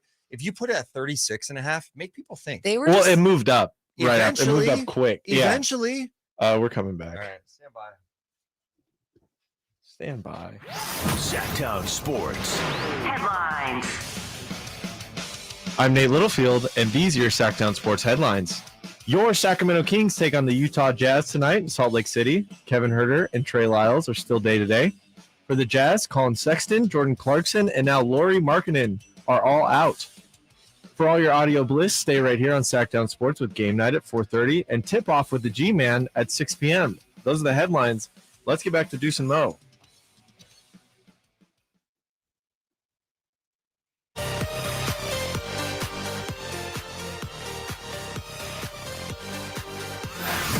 It's Deuce and Mo on your local sports leader. Sactown Sports. Deuce Mason, Morgan, Reagan. Nate just said in the update, too, the Utah Jazz going to be really shorthanded when the Kings wrap up a 4-game road trip tonight in Salt Lake City. Lauri Markkanen out. Clarkson out. Sexton out. We still have Huerter and Lyles questionable. But this is the final game of road trip. I don't think it's going to be an easy game, but it's a lot easier now. This is a game they got to win, especially with tomorrow night, the Celtics. Yes, and I do want to mention, I want to talk about this, but just really quick because I mean, we're over an hour and a half into the show, halfway through the show, and every single update Nate has done, he's gotten love from the YouTube chat. Just like people are really, really just like loving it. So I will say this: I have to issue a challenge to Nate. What is? Remember last time you issued me a challenge? We got into a big fight. No, this is my challenge was for you to ask Mike Brown a question at a pregame press conference. That was nothing bad, but I do think you could fit in one more story besides Kings Jazz in there. Yeah, and that's true. And you're not doing it because you're not confident yet, and it's and that's not a shot. I think that's what it is, and I just want him to do it. I have a reason to why I'm not doing it. Brian is kind of, I wouldn't say honest, but he's very specific about being 30 to 45 seconds. Love that. And I feel like if I add anything else, it'll go over. I'm about probably 25 with my Brian. Yeah, my boss. The boss. I think he's gone. I think he's going. He's going to LA. Like screw him. Well, I'm trying to get a full-time job here. No, but I love Brian. Here's the thing about Brian. I do too. He's not a nice guy. Oh, he's awful. When you realize what type of person he is, you're going to go 3 minutes with your update. And he's just going to repeat each story and just be like, no, you're not even close to 45 seconds right now. You're fine. Well, I don't. Yeah. Okay. I don't. And you sound not a lot. Slow news day. Okay. You sound great, by the way. And that's why it's just like throw in one extra nugget and it's just a challenge because we're all here for the first day doing this. We're hanging out together. That's true. That's so true. I could maybe something NFL related. I don't know. Maybe we could do that. I'll let you figure it out. We don't have to figure it out on the air. Because we're just killing time. Sorry. So anyway, going back to what you were saying about the Kings taking on obviously the Jazz tonight, but then have that game against the Celtics tomorrow night. Tough little patch here, you could say, especially because of the traveling, which, side note, I thought was interesting because you and I have been calling more and more G League games this last week, and Neemias Queta was with the big squad. He was with the Stockton Kings, and we noticed the other night during a game that he looked a little fatigued out there, and we went over his schedule, and it's just like, whoa, when you're flying back and forth, obviously his schedule is a little different than other guys. It's just going to get to you. And I think right now, because of whoever scheduled this road trip in the NBA and made it so the Kings have the East to the West Coast time zone thing, and then the back-to-back as soon as they get home, yeah, it's going to be a little added challenge. But again, here we are again, Deuce, saying, just another little test for the Sacramento Kings. It is a test, and we just got some news involving the Sacramento Kings. What did we get? For the second consecutive week. Stop it. Your Western Conference Player of the Week, Domantas Sabonis! Wow. Just under 23 points a game, 16 rebounds, 10 assists. That's between March 13th and March 19th. It's his third Conference Player of the Week this year, back-to-back weeks. In the East, Joel Embiid won it again. I believe he won it last week. Look at that graphic. The NBA Communications put it out, and it's so cool to see, one, a Kings player representing for Western Conference, but you see Joel Embiid on the other side, and you're like, yep, this is the type of work that our big is doing here in Sacramento. I mean, just absolutely incredible, some of those numbers that he's putting up, and that they're translating into wins within that time, 3-1 in that span. And De'Aaron Fox, by the way, playing less minutes even the other night. Sabonis is playing like one of the best players in the NBA. Yes. He's an absolute stud. And what he has done this year, he's going to be on an all-NBA team. And he'll be third team because of Embiid and Jokic, but he has been spectacular. Yeah. In every stretch. I mean, these numbers are crazy. He's second in triple doubles, number one in double doubles. He's efficient. He doesn't take a lot of shots. He makes everyone better. It's not like a stat padding situation. That guy plays physical, plays with an edge. He has changed Sacramento. He's one of the best players that's ever played for the Sacramento Kings. Yeah. Ooh. He is. It's, what's interesting about saying these things this year is that I think a lot of people are like, oh, there's so many people covering the Kings or Kings fans that are talking about all these great things about the Sacramento Kings, but are they being a prisoner of the moment? Absolutely not. What you're seeing is it's not like a Julius Randle really good shooting year, and then he's most likely going to drop off the following year. That's what did end up happening with his shooting numbers, especially. It's truly what you're seeing is something that can continue to be consistent, because it's been consistent all season long at such a high level. He's shooting a career high from the field, 61%. He's never shot in the 60s before. He's averaging close to a career high in points at 19 points a game this year. He's averaging a career high in rebounds at 12.5, which, by the way, leads the NBA. He is also averaging a career high in assists at 7.2 a game. This is a center. This guy is special, and I'm glad he's getting these Conference Player of the Week awards, because now he's getting more and more respect. I think there is so much talk about when that trade happened. Sabonis was almost a footnote. And that's what was so disappointing about it. It was like, I'm a big Halliburton guy, and I'm not trying to rehash the trade. I'm just talking about what the conversation was like about irresponsible. Sabonis. And you're seeing his impact on this team, playing where he should play at the 5, playing with the ball in his hands, making decisions. I mean, just watching him go, this guy will get a rebound, push up the floor, drop off pass, screen. He's constantly moving.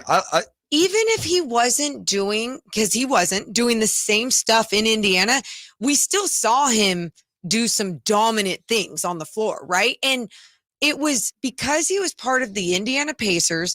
Not enough people were paying attention because they weren't doing enough things, and him paired up right next to Miles Turner limited what he could actually accomplish on the floor and what he's executing now as an individual.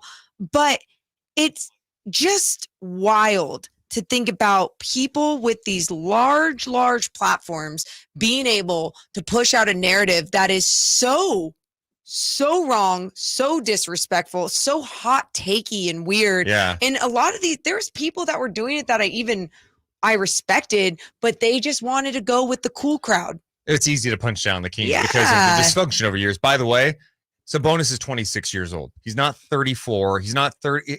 I thought people acted like they were training for a guy who is past his prime. No, he's entering his prime. He's playing the best basketball ever, and he's got one focus. It's to go out there and play hard constantly, play physical, set the tone.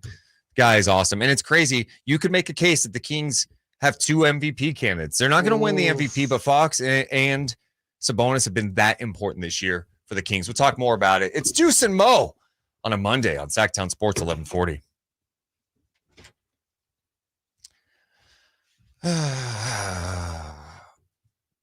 Manny too legit. Domas is in his prime. He's just entering it. Yeah, I mean, 26 years old.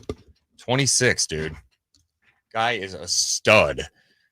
Are you paying attention to March Madness at all? Do you care? Yeah. I mean, am I locked? I'm not a college basketball expert, but do I turn on a game and check it out? Yeah. Yeah, that's me too. I have no I didn't realize how good Alabama was until a week or two ago. I was like, oh, okay, football and basketball and TCU. I love the good stories. I love I was watching the Purdue, what's it called? Fairly FDU. We were just talking about. Yeah. Watching that game, and I loved it because ahead of time, FDU's coach was talking so much smack. Yeah, we have the drop somewhere, but yeah, he was like, I want Purdue to see this, and that's cool. Yeah. Patrick, why can't he win the NBA MVP? Dude has gotten us to a playoff. That has to mean something. I mean, I'm just going by the narratives. I mean, I think Embiid, who's been the runner-up, is going to get a lot of love. Obviously, I think Giannis, what he's done with the Bucks this year, especially with Middleton kind of in and out lineup at the start. I think Giannis is probably up there as the favorite at this point, and then not Embiid. It's close. I mean, I think Giannis. How stupid is that tracker the NBA does for MVP? Have you seen that? I don't pay attention. Yeah, because it's very silly. It's because I think Embiid's the leader in that right now. And after the Nuggets took that little 4-game skid, all of a sudden Jokic isn't the MVP anymore. And so I guess I don't know. How do you feel about that? Well, I think everyone wants and this is what happens during the season. We have to have an MVP conversation every week. And back in the day, you would just talk about the MVP at the end of the season. Yeah. Right. Because you need the full season to make a judgment. And yeah, I think Jokic has been hurt by his team's play. He is not, and he hasn't had good moments recently either. So, I mean, there's something there to that. Embiid has been spectacular. Yeah. Do you think I give it to Giannis? If I had a vote, I would give it to Giannis right now. Yeah. Do you think they'll give one to Embiid just because he's due, in quotes? It's a good question. I don't know. I don't know. It's the award. It's crazy how this stuff goes because it's this MVP race is legitimately close. Yeah. Seems to be some politics involved, Always. NBA politics. Always. Yeah. I mean, and sometimes it's just narratives. Sometimes people aren't even watching watching everyone that has a vote. I just saw Mark Spears was on ESPN and he had Joel Embiid as his vote for MVP. So he was definitely texting me about the Kings magic number for TV. He was going on. He totally was. Do you think that that's okay if Embiid wins it? Are you going to be upset about that? I'm not going to be upset. No. Now, what about if Jokic wins it? I won't. I mean, I would be a little surprised because I don't think it's clear. To me, what has he been better? Clearly better than Embiid or Giannis this year. Jokic. The answer is no. Yeah. No. The answer is no. So if you're going to win 3 in a row, you got to be the flat out clear cut. Yeah. If the Nuggets had the best record in the league and they were just mowing down the competition and he was doing that, sure. But because the Nuggets have been kind of inconsistent, he's been a little inconsistent with his play too, and especially defensively.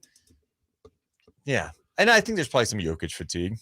Yeah, which is the fatigue thing's its own argument. No, I get it. Yeah. But Giannis, that dude. He's the He's the Greek freak. He's the Greek freak. What do you want me to say? And he's got his team in the one spot, and they're dominating. And the East is rough. Dude, I was watching them last night. They were playing the Raptors at home, and the Raptors were leading at one point, and it was a close game. There's not a point, even when the Raptors had the lead, that you felt like the Bucks were going to lose. They were just kind of going through the motions, and it made me think about the Kings, because when the Bucks were here, the Bucks played so hard, physical, like it was a playoff game. I think the Kings are starting to bring out the best in opponents, especially when teams come here. They know Sacramento's not going to be easy, because you were watching that game too.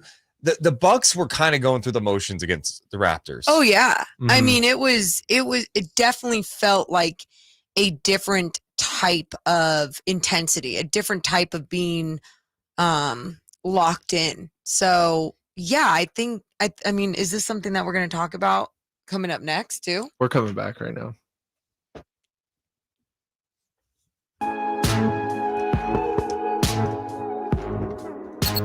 Deuce and Mo on Sactown Sports.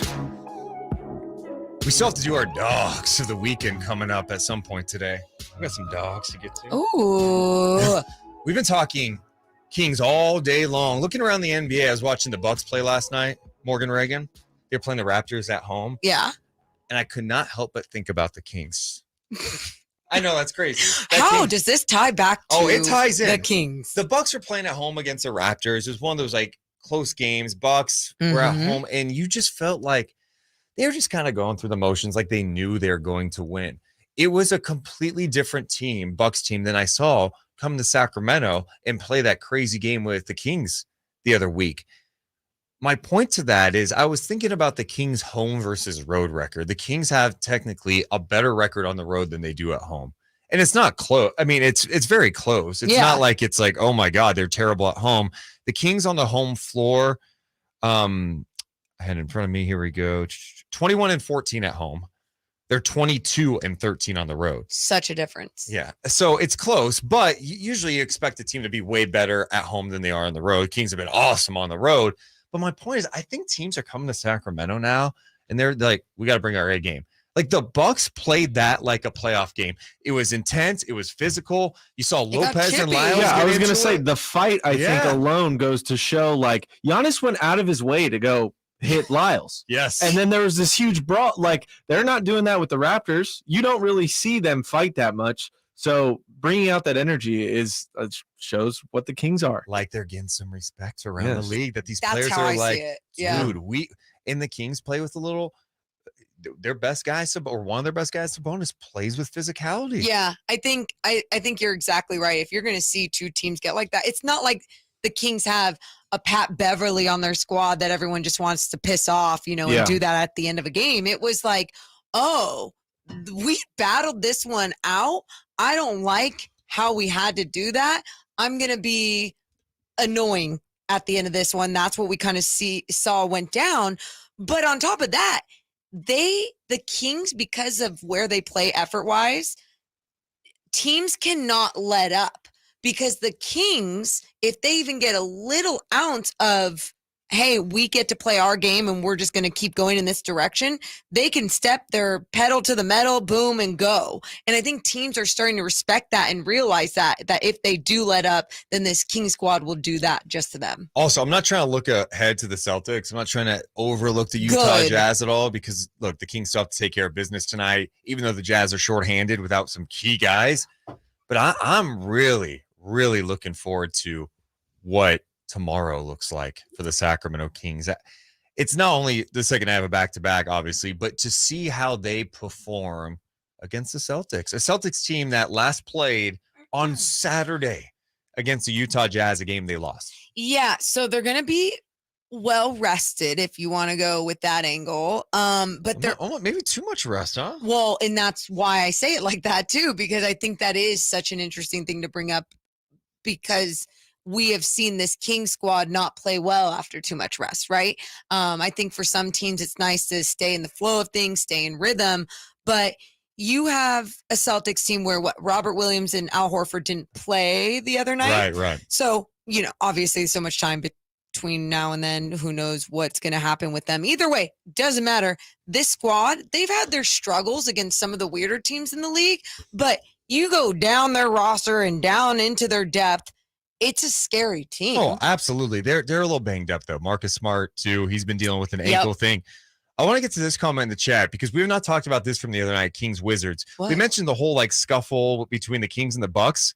What'd you think of what Bradley Beal did? Blake was mentioning, I'm more salty about the shoulder Bradley Beal gave Sabonis in that game. That was not chill. You and I talked about this, and no, it wasn't chill. We didn't like it. You saw before that play happened, it was Davion and Sabonis trying to trap Bradley Beal up in the corner. Bradley Beal turned, didn't know Sabonis's big brick wall body was right there. So he turned straight into his chest, just gets like banged up, right?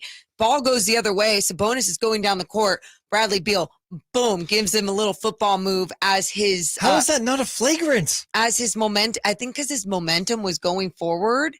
But you're exactly right. Because that was not a basketball play. It wasn't a basketball play. And if it was any star player, like they're reviewing that, they are looking back, making sure that everyone's okay. But because Sabonis, like I feel like has the reputation of being a brick wall, they're like, oh, he's fine. He sold it a little bit. Got to be honest. What? In that situation, I do want to see the Kings kind of get into it with somebody. Like I don't think it was obvious though. Man, I felt like watching it live, and then the replay too. I mean, he lowered that shoulder. Maybe you're right. Maybe they didn't notice it because if they had noticed it, I think something happened. I agree. I just thought it was a Bush League move by Bradley Beal. Yeah, it was. I mean, he did a good job of making it really settle. And what? Sorry. Key Kings just brought something out that I know you would mention. Because we had talked about, we didn't mention this the other night, but when we were watching the game, Anthony Gill trying to take a charge. Remember, he kind of like lowered it. He was at the free throw line and kind of lowered his shoulder trying to take a charge. Yes. It was an awful way to take a charge. Yeah. And I don't think that was intentional, but it looked dirty. And we did talk about this because we're like, man, those scary things can happen sometimes when a player is just a little reckless or out of control. It's not malicious. It's just they don't even know how to control their own body or do the right thing, and it can be dangerous. By the way, looking around the NBA tonight, I was excited because Memphis and Dallas plays tonight. Ja Morant's eligible to return tonight, but he's not playing. Okay. They're doing a return to conditioning thing with him. So it sounds like he may be in action later this week against the Houston Rockets. What was he doing during his time? He has to get conditioned? He wasn't working out? He was focusing on breathing exercises. Oh, of course. I mean, I don't, it's good. I mean, he probably wasn't active. No, he probably was just seriously trying to like work on himself. Then again, I mean, if he was working out helps with that, right? Absolutely. And playing basketball, your job. I don't know. I'm not trying to be facetious. I'm genuinely asking. But honestly, I think they might be looking at it like, hey, he has missed a week or so. Mm-hmm. We can maybe get by Dallas tonight, especially without Luka and Kyrie. Both those guys are questionable without him. Let's bring him back against Houston. Give him just an extra day if we can. Do you think he's still hungover? That could be it. Okay, that's the other thing. Return to condition. That is very mean, Nate. Because what if I'm not the one posing myself? Whatever. Nate, what if he may have an alcohol issue? It's a disease. Like people struggle with this. Listen. Stuff. I have family members in AA. Yeah. So I understand that. So you can take a shot at him because of that. Okay. Yeah, a shot at him while he's taking a shot of tequila. You set me up and I knocked it out of the park. He said he's a stand-up comic. Really going No, I didn't. No, I didn't. He's just dark right now. I think she's mixing me up with Kyle. Oh yeah. Forgot. But Kyle's better for sure. But okay. Two young white dudes. Yeah. Being Real fast. funny. So yeah, it is funny to think about how like hard Ja has gone off the floor at times and still has the ability to like play a game the next day. Can I make it up 30? There's a comparison with that. Do you know John Jones, the UFC champion? Yes. Oh, he is notorious for being a, not off the court, out of the ring, just like disaster, drugs, alcohol, everything. But then when he shows up to fight, he's literally the best to ever do it. Real like technique and everything. Yeah, he is just amazing. He's unstoppable. So some people operate like that, and we just don't understand because they're operating at such a high level. Yeah. Yeah, it's just a different world. And here's the difference between John Jones and John Morant, though. individual sport, Very good team point. sport. Very You good know, point. and like when you're around that and you know someone's.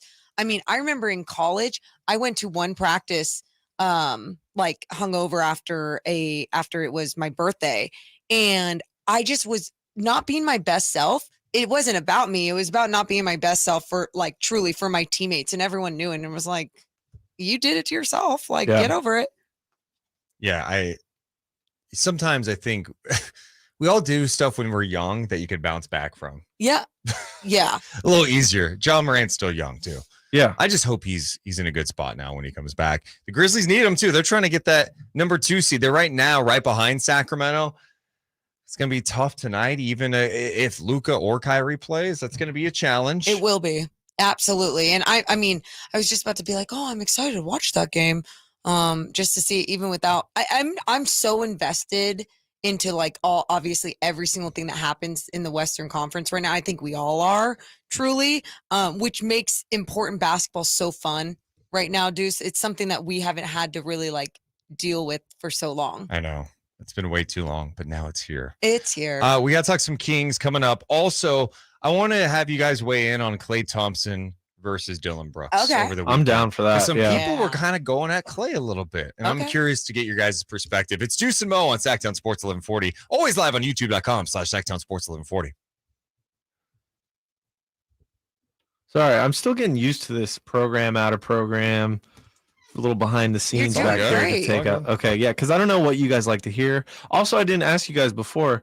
Do you like me going 1 minute in your ear? It's fine. Because some people need people need it. Some people don't. We don't need it, but okay, it's fine. I'll stop doing it. It's probably just annoying. So we're not high maintenance talent. I don't know who else you work with, but we are pretty low maintenance. We're very low maintenance. No names. No names, please. No names. Let's guess. No. Jason Ross. Oh, so yeah, there right. it is. Yeah, when I think high maintenance, I think Jason Ross. The nicest man on the planet. Ugh, I love him. Yeah, he's the best. He really is. He hired me here. Oh, did he really? Yeah, he did. After consulting with me. Yeah, when you didn't work here. You don't think he consulted with Yeah, me? yeah. He interviewed me and he called you right away. He's like, this guy went to Del Campo too. I don't know if we should take him. Mark Spears. What do you think of Mark Spears' suit today? I love it. I think he looks fantastic. He looks stylish. He was in Stockton yesterday interviewing Scoot Henderson. Oh yeah. And then is he at every Kings game? Sacramento game? Yeah. No, he goes to a lot though. He's yeah, a Bay I Area saw guy. him. Okay. I saw him at the last one I did. I mean, him, Chris Haynes, Sam Amick. Amick and Chris Slater. Haynes live in Elk Grove. Yeah. And Jason Anthony Slater Anderson. works Where does lives Jason in the area. Anderson? What about Jason Anderson? Does he live around here too? We're talking about national media. Yeah. Oh, but okay. He works for the Sacramento Bee. He works in. It's hard to Sacramento. keep track of all the names. Yeah. National Chris Biederman works in town for the love Sacramento Bee. Chris. Chris Biederman has great work. We should have him on again later this week. Dude, I gotta come out about this. My uncle has been harassing me this whole time I've been on the show, and he's in the chat now. What does he say? He's got to chill, dude. What's he saying? He's got to chill. What's his name? Yeah, what? Steven Seinhorst. He's got to chill out. What's he saying? Steven, I know you're listening. Nate's doing great. Give him a full-time job. Well, Steven, you think I have the power here to do that? It's not to you. It's to the No. station. He's been texting me that I can't text him back as fast as I want to. I got a lot going on today because I'm prepping for Nick's show too while I'm doing What do you this. mean you're prepping? What are you doing? I got to cut a lot. He likes a lot of audio, so I got to cut a lot of audio, and like, I guess that's it. But it's still difficult. A lot of audio. Yeah.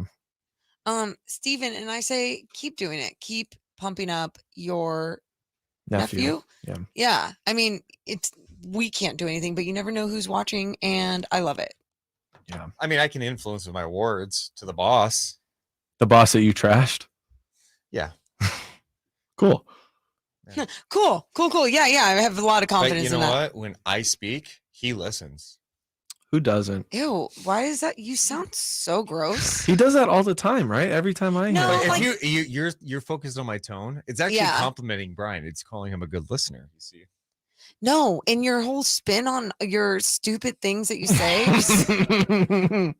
can't. Stupid things you say. Thank you, Nate. Nate thinks I'm funny. Ugh.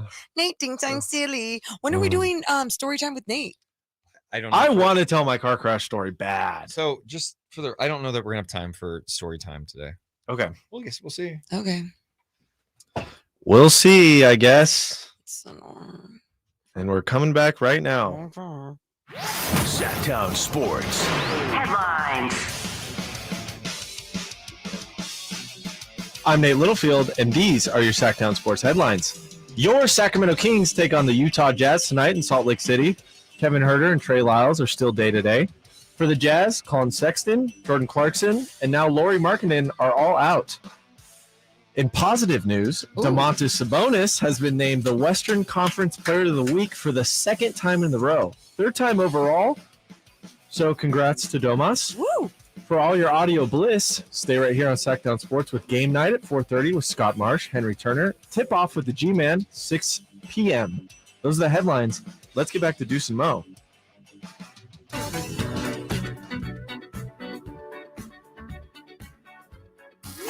It's Deuce and Mo. Deuce and Mo. Sactown Sports. Yeah, Nate Littlefield with the update talking about Sabonis. Just checking out SactownSports.com. And, of course, Frankie Cardicelli has a story up about it. Pretty interesting to know. Sabonis is one of 4 players to be named Player of the Week 3 or more times this season. Ooh. You guys want to guess the others? Well, I know because I saw his tweet, but do you want to guess the other players that you think that have been named Player of the Week 3 or more times, Nate? This year.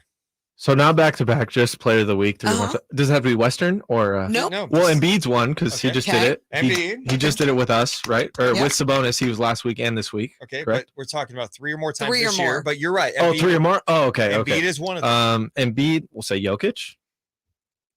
No. Oh, my No. God, he's not. No. That's surprising. I'm just going to go easy again. I'm going to go Giannis. Yes. Yeah. So there's 2 more or 1 more? Two There's more. one One more. more. Oh, my goodness. Is it Luka? No, it's a guy whose team is actually one of the worst teams in the Western Conference. Steph Curry? They're not one of the worst. They're teams. 11 out of 15. Go. The Keep Warriors going. are 11th now? Aren't they 1 out? Let me see. Man, I haven't looked to see. NBA standings. No, the Warriors are in 7th. What are you saying? No, I'm Is it okay? confused with the Jazz. One more guess. Or someone. I don't Yeah. know. Whatever. One more guess? Yeah. Team that's not very good? Uh-huh. East or West? It's West. Oh, my. SGA? No. It is Dame Lillard Okay. of the Portland Trail Blazers. Good guesses, who's won it. though. So think about that, though. That's pretty cool. At SactownSports.com, Frankie notes that Sabonis is one of 4 players to win Player of the Week 3 or more times this season. Sabonis, Lillard, who's done it 3 times, Embiid's done it 4 times, and Giannis has done it 4 times. Wow. I mean, Good company. yeah, that's the thing, you guys, is I think that's also been the hardest part for, like I was mentioning before, for a lot of us that cover the team or that are fans of the team. It's real. This isn't fluky. What they're doing, what he's doing as an individual, what this team is doing together this season isn't, just because other teams are getting injured or just because other teams have drama going on. This team is earning it. And like Domas is earning that Western Conference Player of the Week with the way that he is playing every single damn night.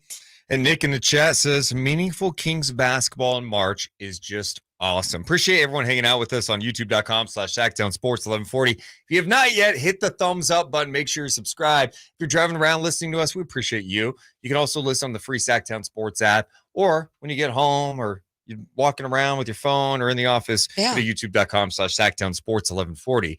Yeah, meaningful basketball in March, and the Kings wrap up a 4-game road trip tonight, coming off that win against the Wizards. And I mentioned this at the top of the show, Morgan. That was the type of win against Washington that may, when you look back at the season, you're going to be like, oh, that was one of the best wins of the year. I'm not saying that. Just for me and my confidence in this team, it just showed me a different level where they were locked in, ready to go. They were missing 2 key guys in Kevin Huerter and Trey Lyles. A key guy, Terence Davis, comes in because Kessler Edwards picked up 3 quick fouls. Yeah. And remember, TD was usually the guy that starts if Herter's gone. He was coming off the bench. He came in right away and was knocking down his shot. It was amazing. And a couple things. Kessler Edwards ended the game with 3 fouls as well. So that, I love to see that he committed those 3 fouls, made adjustments with his game, ended up playing 19 minutes, finished with 9 points. Terence Davis, you talked about 30 minutes off the bench for TD. Deuce, you and I have touched on this before. How difficult, not only to stay ready mentally, but to stay ready physically when you are not running up and down the floor in NBA minutes. Sure, you could be at practice, different story. The fact that he is staying ready out there on so many different levels is fantastic. Another thing I loved about this game, the turnovers, only 8 for the Sacramento Kings, just really playing crisp, playing sharp, playing together. It looked great. Yeah, their offense was spectacular in that game. It's one thing about the shot making. Yeah, you can make shots, and that can be misleading sometimes. Yeah. Say, oh, a team just got hot. It was how they were running their stuff. I mean, it was looking like prime Warriors, right? Like the movement, off-ball movement, the screening, the extra passes, the shot making. The offense is playing at such an elite level. They've done it all year. Another game where you put up 132 and De'Aaron Fox has 12 points.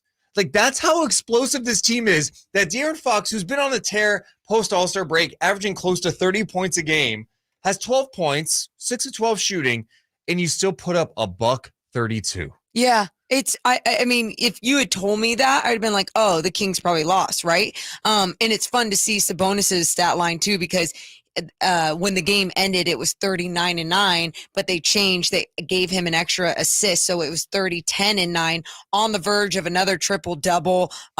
Finished the game with the double-double. Harrison Barnes only with 11 points. So, yeah, if you told me a game like that with Barnes and De'Aaron Fox under 15 points each. And no herder.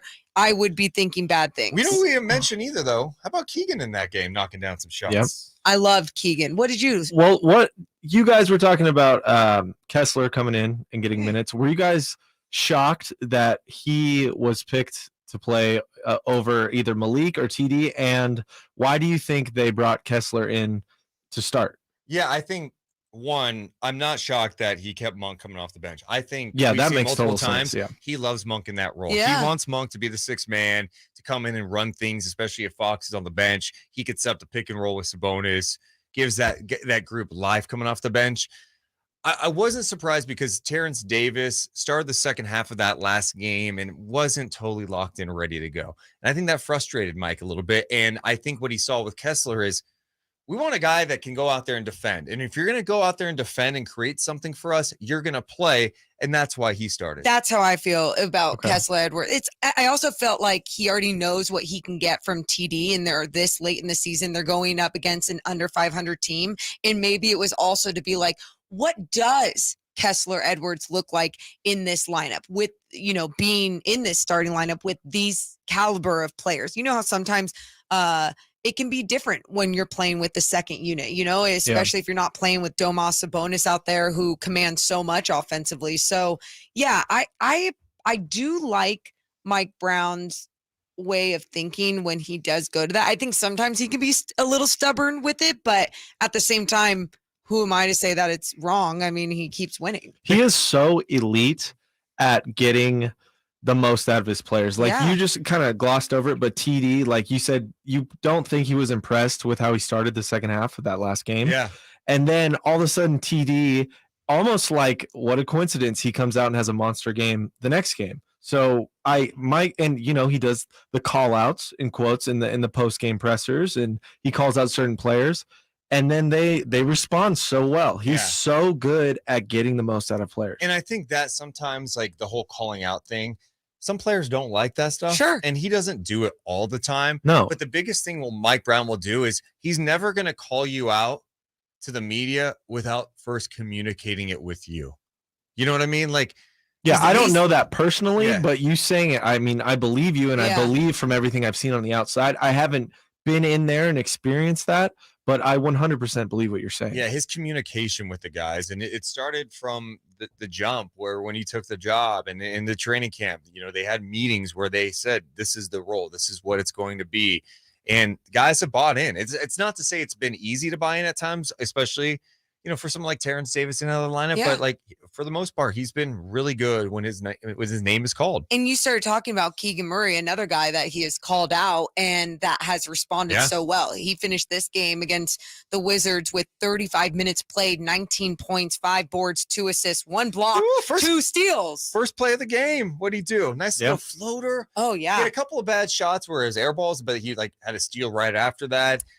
He's putting the ball on the floor more, knocking down the 3. Keegan shoots the 3 right out of the gate too. Recently, he's just been putting up a 3 early, and it hit. He's so impressive. Yeah, he's feeling good, feeling in rhythm, and I think he's feeling empowered and confident from his teammates. Domas is probably encouraging him on the side, like, shoot that shot. Like, don't take your time. Why wouldn't you? Right. And if you're not going to shoot that shot, you better take it to the hole. Like, we depend on your offense just as much as anyone else. How wild is it that we're talking about the Kings playing these meaningful games in March, and one of the guys who has been kind of this perfect player for this team off the bench or in the starting role is Kessler Edwards? Yeah, remember when they traded for him? Oh, the Kings made a trade. Oh, Kessler Edwards. Okay. Like, I remember him doing some nice things in Brooklyn. Okay. But he wasn't playing this year. Yeah. And then the trade deadline comes and goes. We're like, oh my God, all these teams made these moves. And the Kings' one move is Kessler Edwards. And the Kings got paid cash to take them on. The Nets had luxury tax issues. They didn't have to give up anything for a 22-year-old who fits exactly what they need. And he's come in, he's playing defense, defending multiple positions. He's long, he plays physical, he goes and gets a rebound, and he's knocking down the 3. It's been nice. I was thinking on the way to work today, I think, Morgan, you touched on how just you were talking about those guys harassing you or whatever, but Monty, like that, the deadline for me completely, obviously I'm a dumb fan or whatever, but yes, you are. The deadline completely solidified that Monty knows what he's doing. He didn't make any trade. He made a trade. He didn't do any. The Kings were chastised for not doing anything at the deadline, right? It's all anyone was talking about. But you look at him now, everything's working. Everything's working right. You trust him with the Keegan Murray pick. Everyone was so mad about him for that. The Domas Halliburton thing, at this point, you just got to sit back and trust this guy. Let him do what he wants to do. Dude, Nate, I was definitely one of the ones. I wasn't super critical of him not making a move at the trade deadline. I was just more upset because I'm seeing teams like the Lakers get Vanderbilt, right? Yeah, like what about me? What about us? Right. Yeah. And it takes obviously 2 GMs to tango, 2 teams to make a deal. So it's not only going to be on him. Like, what if he tried something and it just didn't work? But I think, something else I said to Deuce yesterday on our way to Stockton, Kings game yesterday was, I was like, because of course all we do is talk about basketball, and we were talking about Kessler Edwards. Ball is life. Ball is life. Literally. And I'm like, oh, it's just a low risk. And you're like, no, Morgan. It's a no risk move. You got paid and you got a young player out of it. You took on a guy to just take a look at. And now he is playing for you in the middle of a playoff race. I guess the only risk would be trying to fit him in somewhere and taking minutes from someone else, maybe. Kind of like, I think there was something early in the season, like we had to play Keegan Murray. We didn't want another young guy on the team who was so raw when you already have one on a winning team. So I guess maybe that, but that's gone now. That's gone. He's solidified himself. Well, and they didn't have to give up any key guys to, nothing. Sometimes you worry about giving up someone in the locker room, what that could do to the vibes. Jumper, baby. And they didn't have to do that. I've been keeping an eye on Jared Vanderbilt in LA, and there are times, man, it really hurts the spacing for the Lakers because they don't defend him. And I like Jared Vanderbilt. I think he could have helped this team big time, but the lack of offense is it's problematic for the Lakers sometimes because he doesn't shoot well, and they don't guard him. They need more, obviously, but they also have a key piece in Austin Reeves, who's going to be a Laker for the rest of his life after a performance like he just had. So, oh my God. I know. Why they need LeBron back when they have Austin Reeves, who's getting MVP chance last night. MVP chance, and I mean, I saw like 7 articles written on him today. Like, wasn't he like 7th in the All-Star voting too? He was top 10 for a while. When you're an LA Laker, man, your imagine if Fox was right. It would be game over. If you're a Laker that comes out of nowhere to have a big game, they love you. Yep. Look at THT. If you're a white Laker, oh my God, Caruso, yep, Austin Reeves, and you have a good game, look out. You're a god all of a sudden. It's funny how that works. Interesting. All right, coming up next, we'll talk some more Kings, but we do need to get into this Brooks versus Thompson thing. We're going to do that in 60 seconds on the radio side. Deuce and Mo on Sactown Sports 1140. We're live. We are live. We are live. What is up, YouTube chat? White Mamba. That's what someone said in chat. Oh, God. Scalabrini. I was actually, have you guys ever seen that video of Draper and Scalabrini playing together, and Draper takes the dive? Love it. Yeah, I think Draper makes sure that's played every time the Kings play the Celtics. Oh, okay. Yeah. Oh yeah, that will be played on. Yeah. You'll see it Tuesday night. Mm-hmm. I won't be back on NBC for a little bit. Deuce, how many Thanks, times Scooter. have you done NBC? Like 4 or 5? In terms of what? Just in general? Just done the I show. hosted once last year when Morgan was gone. I remember that. And then You've done it 4 times this year? Yeah, maybe. I think 4. And then Dude, he's I did 4? every show that I do, he's a contributor on. So every show the WebEx thing. Yep. Yeah. Last year we were doing a game and you were doing the WebEx in there, and Jason told me to go stick my face in the window, so I snuck on TV behind you. I don't know if you ever knew that. No. Yeah. That's when I was doing them. We like to have live pranks here, you know? Good bit. Good bit. Great bit. Hopefully I'll get some more touches over there. Yeah. You know? We're pulling for you. Well, I think you will. I wish I had an uncle that was in the NBC chat. So.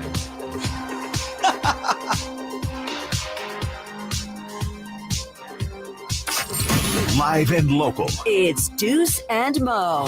Watch the show now on youtube.com/Sactown Sports 1140 or listen for free on the Sactown Sports app. Ooh, coming up at 2, Kettles and Rami in the building. Lot to go over. Kings have the best record in the NBA after the All-Star break at 11-2. Back in action tonight to take on the Utah Jazz. And then tomorrow night, that place is going to be insane. Kings, Celtics. All the dumb Celtics fans are going to show up for that game. Don't make fun of Nick like that. Oh, is Nick an actual Celtics He's a fan? Boston guy, yeah. But Nick's embraced the Sacramento. Yeah, he definitely is. But he was. And he's a Patriots fan. So you think tomorrow he's rooting for the Celtics? Probably privately. Ooh. Can I let out a little secret? Yes, please. No one's listening. Rami's not gonna like this. I ran Rami last game. I was working the Giannis game. Okay. I got my ticket, or my parents' tickets, and they're sitting in a row, and I go to the row to say hi, and Rami's in that row. He's wearing a Bucks hat. Yeah, I mean that's fine. Yeah. I mean he's from Milwaukee, right? Oh yeah. Yeah. Okay. Yeah, he is. But it's the same thing with Nick, right? If Nick was wearing a Celtics hat, Yeah. would that be an issue? Look, man.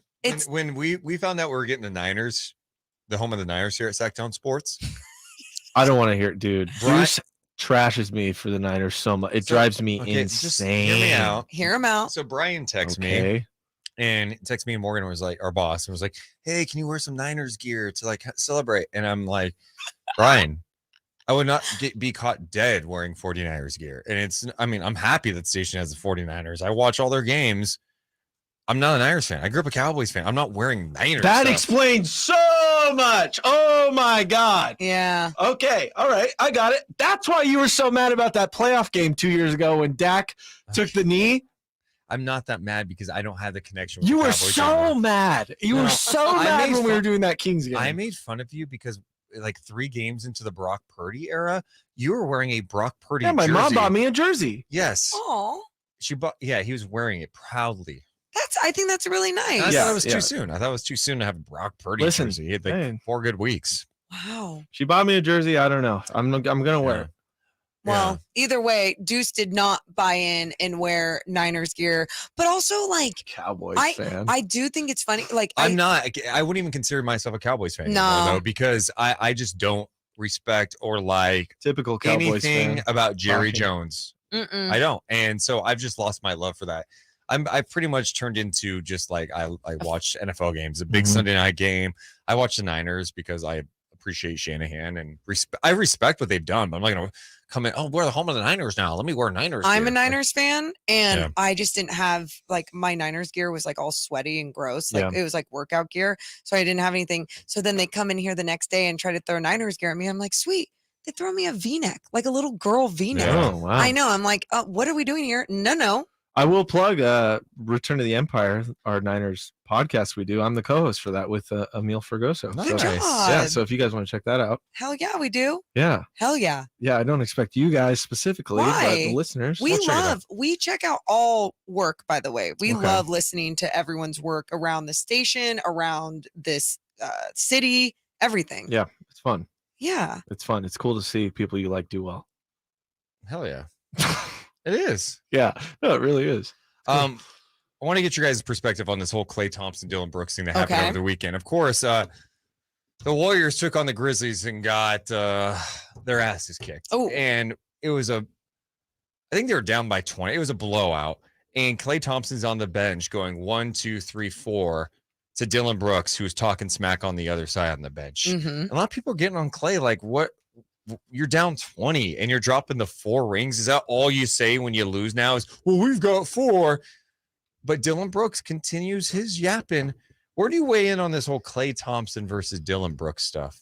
Well, first, I think we all feel the same about Dillon Brooks. He's a bum, all these things. The camera shover. Yeah. Dude, and by the way, that guy's hurt. Yeah. And lawsuit inbound. Yeah, with the Miami Heat Get paid, brother. Radio guy, Jason Jackson, like tweeted about it the other day, like, hey, like this should be noted that this guy is still It's not hurt. just, and they're not just throwing it out there to like throw it in Dillon Brooks' face. They're like, no, like what this player did is very dangerous. Okay, but what about this Klay Thompson, Dillon Brooks? So the Klay Thompson and Dillon Brooks deal, though, I always, you think about the Warriors and they can back up all their trash talk with, we got the rings, we got the rings, we got the rings.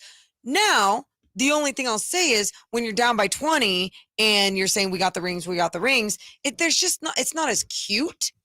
Deuce, you and I have experienced watching some players in the G League that down by 30 and they're shushing the bench after making 1-3. Yeah. It's like, what are we doing here? You shouldn't be doing that right now. So I don't love it, but at the same time, it's like, he still can do it. Well, Dillon Brooks after the game said, well, he's got 4 rings. That's all he was saying. It's motivation to us. We want a ring as well. It's friendly trash talk, but I just hold a lot of real estate over there in San Francisco. So that's Dillon Brooks. Klay Thompson. Well, good for him. He's probably very rich if he's got a lot of real estate there in SF, huh? Wow. Should we get the... It's expensive to live there. No, we got it. We got the joke. You, I'm glad you Nate. explained it. After the game, Klay Thompson said, this is great. I don't care about Dillon Brooks. When he retires, I don't think anyone will ever talk about Dillon Brooks ever again. I promise you, it's sweet right now, but wait 10 years. Damn. Do you guys think that people will ever talk about Dillon Brooks again after this? I mean, what's after this though? Like, what are we talking? Because like he's going to be a relevant player. He's a good NBA player. He's not a good NBA player. I mean, he's like good. If you're in the okay, yeah, you're right. I said good NBA player. He's a good enough player to be in the NBA. Okay, right? Sure. So people will talk about him, and he's going to do this stuff. He's going to do some Pat Bev stuff. So, I mean, that's how he's going to be remembered if he is remembered. You know what he's going to be remembered as the guy that did dirty stuff all the time. Wasn't good enough, so had to rely on that stuff. Whether it's hitting Donovan Mitchell in the balls, dirty fouls, pushing a camera guy. I don't get down with him. And he does all this talking. To me, he's not good for the league. And it's a reason why the Grizzlies are kind of in this weird spot right now. You got him distracting things. You got John Morant stuff. I just don't like Dillon Brooks. He's not Draymond without 4 rings, right? That's not who he is, because Draymond was actually at his peak very good, but Draymond now when Dillon Brooks wins the Defensive Player of the Year award, just let me know. Yeah, okay. That's what I thought. Yeah. People like to take shots at Draymond, and I'm fine with it. I think he was a very good player. But is Dillon Brooks made an all NBA defensive team? Mm. No, it's again, he plays. Dillon Brooks is one of those guys that, of course, if he's on your team, you probably love him because he plays with an edge and you like that. But he also looks in the mirror, and I think he thinks he is a GOAT. And his confidence, you like to have a guy with confidence, but let's also know that Dillon Brooks is shooting under 40% this year from the field. Let's also note he's shooting 32% from 3, yet takes 6 a game. Oh. So you add in that element where he doesn't have a good he should not be taking 14 shots a game in the NBA because he's not that's not his game.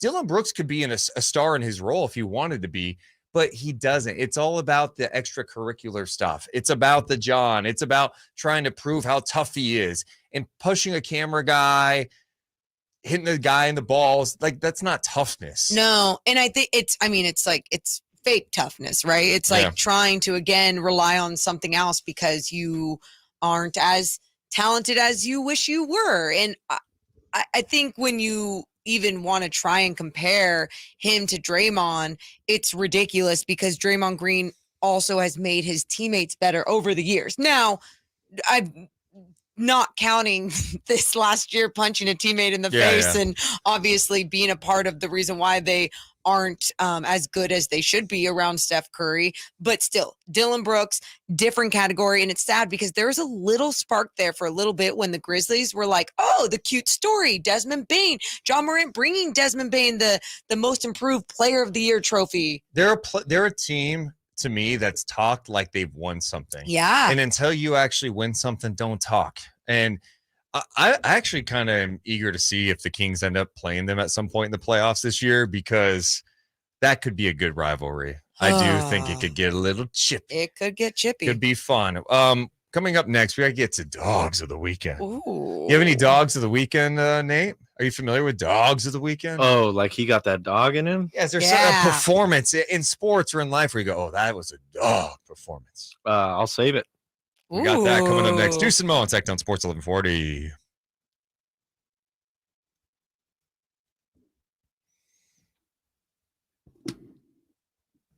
Appreciate you guys hanging out with us today. Let's get to 250 thumbs up. I got a tinkle. It's tinkle time. Mo, who's your favorite player on the Kings right now? Ooh, that is a good question.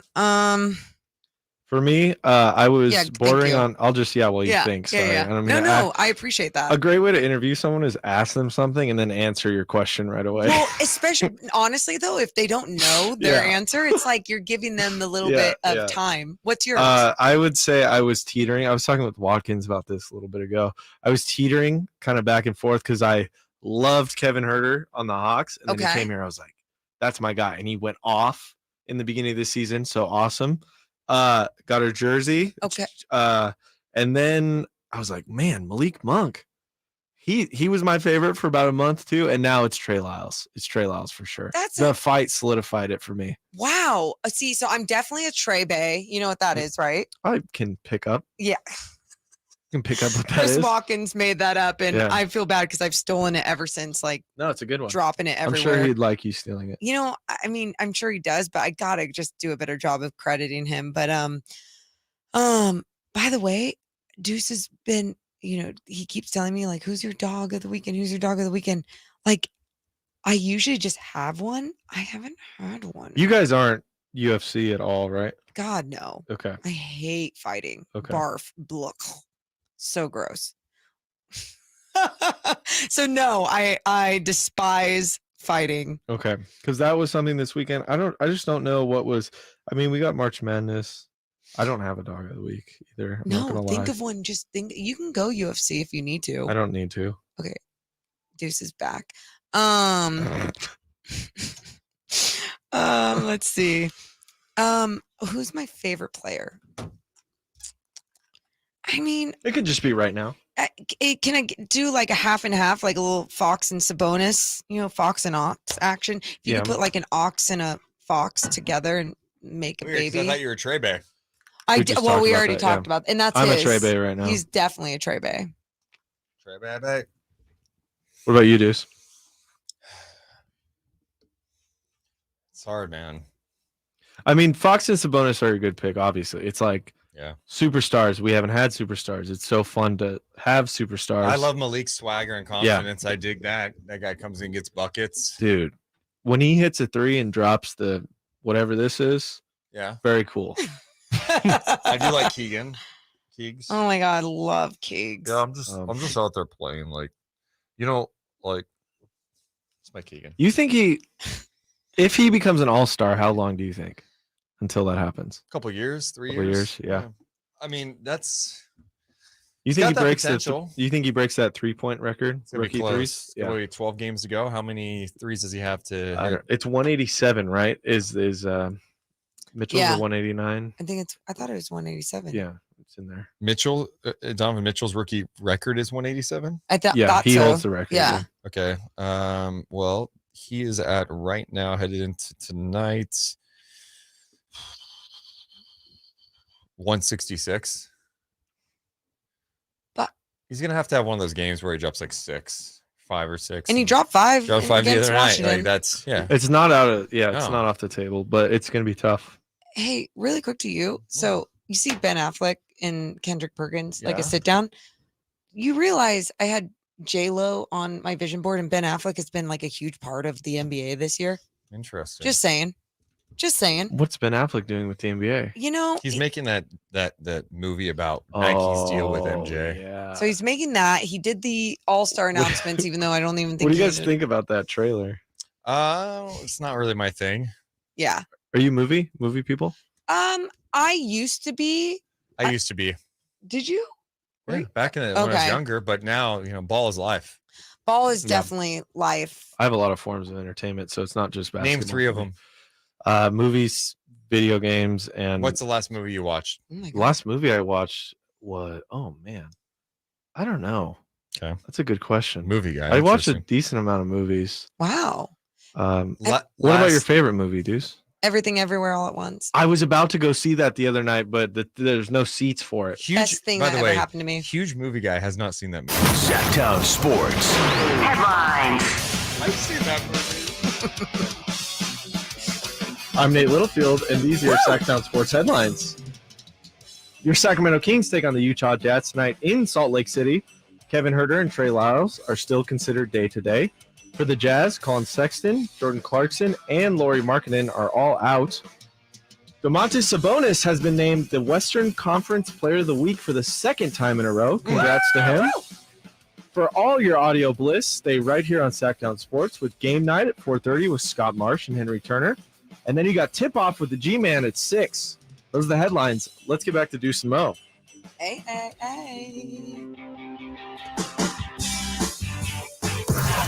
It's Deuce and Mo. Deuce and Mo on Sactown Sports. It's kind of poetic that we're doing dog of the weekend right now because I just saw my guy G-Man tweet out what Domantas Sabonis is doing for the Kings with a broken thumb defies belief, toughness personified. Oh, well said, G-Man. Yeah. Well said. He might be dog of the season, to be honest. Ooh. If you're giving out the dog of the season award in the NBA, Nate, do you like how's my dog? Impressed. He was not impressed. No, he's just doing other things. Nate, what do you think about my dog? 6.5. Ooh, see? What's your bark like? I'm not saying I have a good bark. I See- didn't say you. Oh, sorry, I wasn't in program. 6.5 is what I gave you, and I don't bark. Really? There you go. Can you give me a bark? Like if you had to do a little bark. That was good. That was not a bark. That was a growl. That's okay. See, Deuce. I asked for a bark. Give me No, a dog I love bark. dogs. don't do it. Don't do it. This is exactly what Deuce wants you to do. See? And what? Now you want to make fun of that?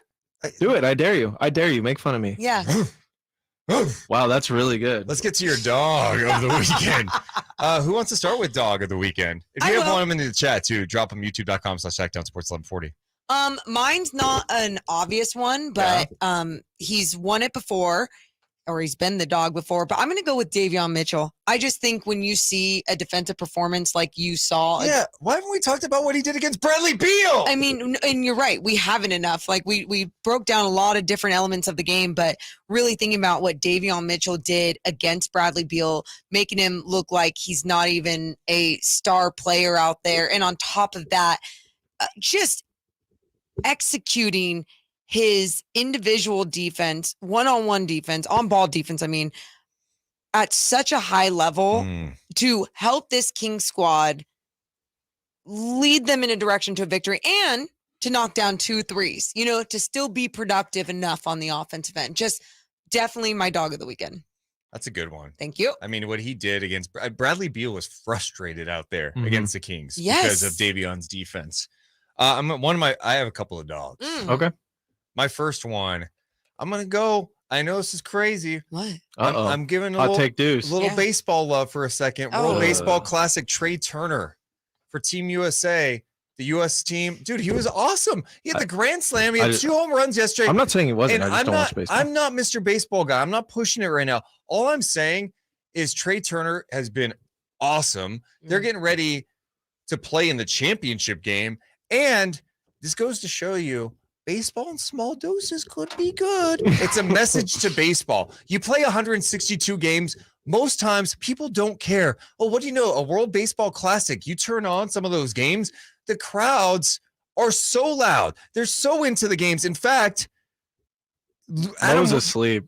No. Here, you want me to? Listen to me real fast. Adam Wainwright says, I've pitched in some big spots, never in front of a crowd like tonight. Wow. That was the most crazy environment I've played in.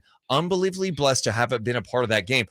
What do you know, baseball? Maybe playing fewer games, doing like tournaments and stuff is probably your future, as opposed to forcing 162 games down people's throats. I am not a baseball person. Like, I grew up being a Giants fan, but like a casual Giants fan. It was always just like, oh, I can't make it to games, whatever, to the ballpark, whatever.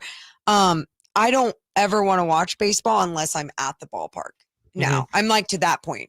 And with this story, Deuce is absolutely right. He was raving about some of the highlights that you were seeing. The atmosphere was insane. And where it's like, there's obviously something there.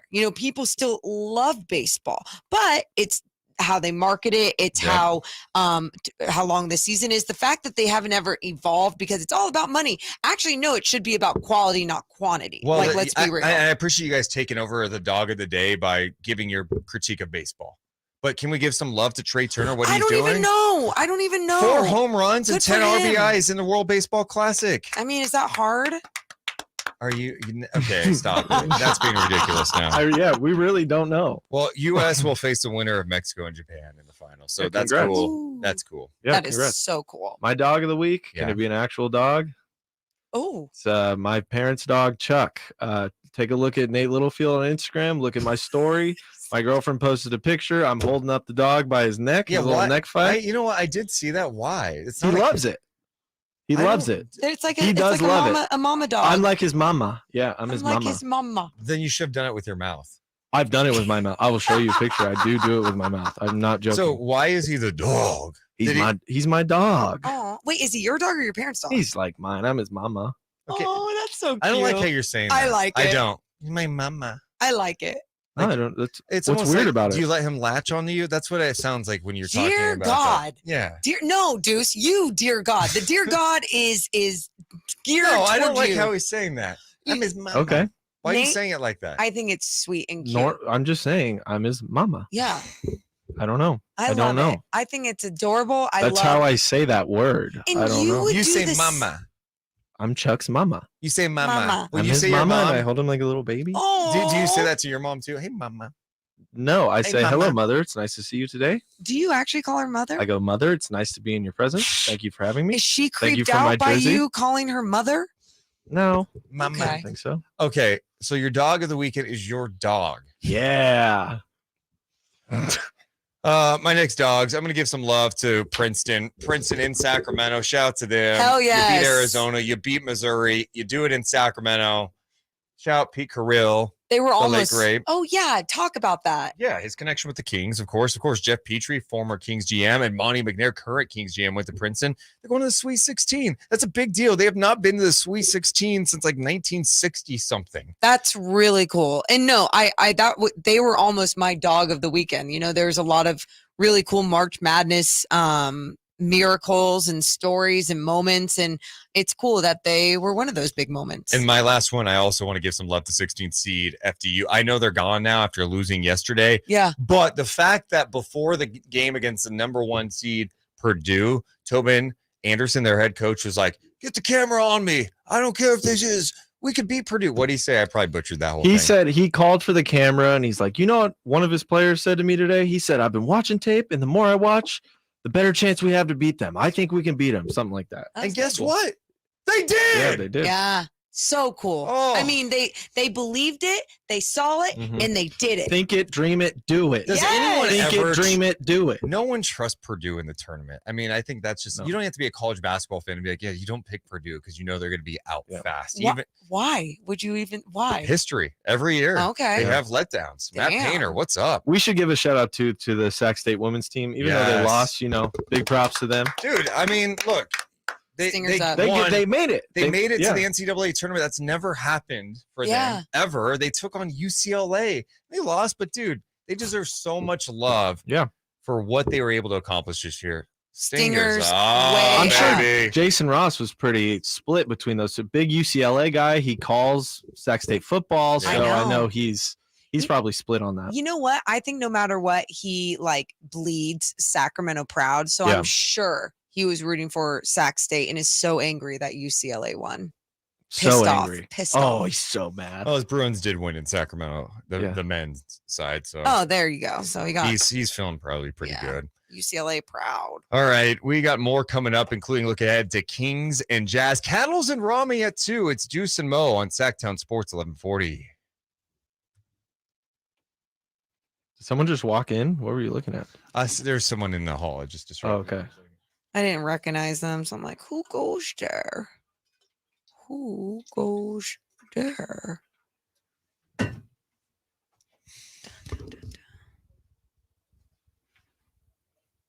At Elk Grove Honda, we'd like to help you.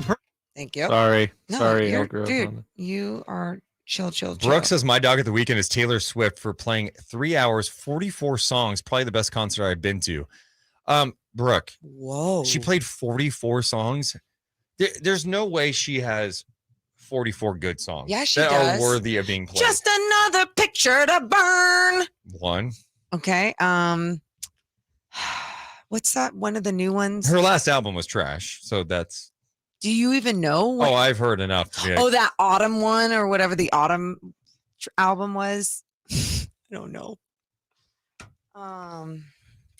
What's the one when she's like, "It's me, Taylor." There's she can't no pick up right now. way 44 good. She has 44 good songs. Shake it off. Okay, so you've named 3 songs. Okay, hold on. I can. Do you think Taylor Swift has 44 songs worthy of being played at a concert? I'm not even a huge Taylor Swift. That'd be a long concert. Yeah. I don't think so. Yeah. I don't even think a hardcore Taylor Swift fan could name 40 Taylor Swift songs. My girlfriend's cousin could. He's a diehard T-Swifter. Wow, people are saying yes. Yeah. Her last album was Fab Beamtown. I don't think it was. She ruined some song she did with Kendrick Lamar a while ago. I'll say that. Wow. Wait, she or no, did? I think Kendrick was on it or something. It's just not something you probably want to listen to. I'll take Miley Cyrus over. Yeah, I think a lot of Taylor people Swift. agree with you. With Love Miley. Miley's voice. I'll take Love. that. Oh my God, dude, listen to her do covers of certain rock songs. She covers Metallica. Dude, I also sometimes killer. like just talking about Taylor Swift in a negative way because there's so many hardcore fans like Brooke in the chat that they get really bent out of Now shape. we got bad blood. That's the song. Oh, is that the one? Yeah. Okay. Look what you made me do. Look what you made Wow, me Jay do. says my daughter just said 44 isn't enough of Taylor See? Swift songs. Okay. Swifties love. Yeah, but that's the thing with Swifties. She could put out anything, and they're like, this was iconic. And it's like, how could you guys are just really hardcore? Like, she can't do anything wrong. I mean, can Mike Brown do anything wrong? You know, when you love someone, you love someone. Okay. Facts. Foo Fighters. Best concert, Chris says, best concert I've been to was Foo Fighters. Ooh, I went to Jack White, Santa Barbara Bowl. Oh my God.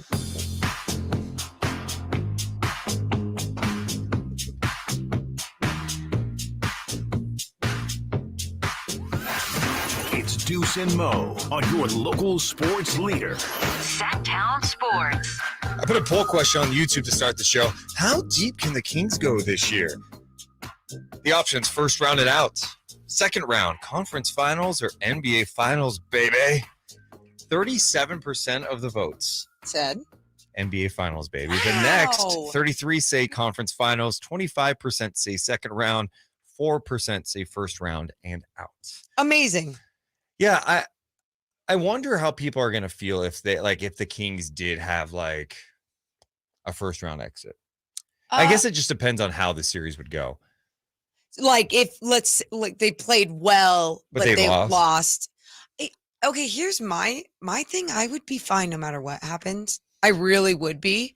I don't think that's a winning mentality, but I haven't seen it here before. Right. And it's not me doubting that they can do much more than what I'm saying, because I do believe that they can. I'm just saying me personally would not be like heartbroken. You're cautious. You know, you've had your heart broken before. And it's not even about that. I promise. It's more just like, it's not about being heartbroken. It's more just being realistic to what my expectations were this season, to them exceeding those expectations. So it's not like I'm sitting back and going, anything's good enough. No, I want them, no matter where this experience ends in the postseason, to see something that they can truly just build off of. Not like, oh, they're okay with losing too, just because I'm okay if they get knocked out in the first round. Yeah. I think the expectations are higher than first round, though. I'd say overall. No, for you, what are they? Oh, I would like to see them win the first round. I would like to see them win a playoff series at the very least. I think in any sport, if you're seeded this high, you should win at least. You should make to the next round.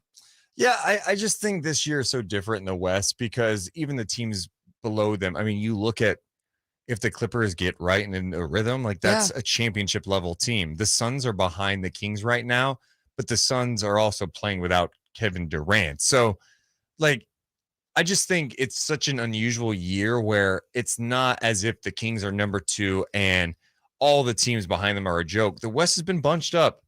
Breaking news, you see the difference right now between 10-6 or 10-7, right? It's pretty close, but I do like the Kings advancing depending on the match. I mean, I think the Kings will get to the second round this year. I do. Wow. Yeah. Oh, okay. So why don't we play a little what if? Oh, no. Do you like the what if game or no? I guess. I want to play, yeah. Oh, good. Thanks, Nate. So let's say, where is Dallas? The team I want to target. Where are Dallas? They're in the 6th spot.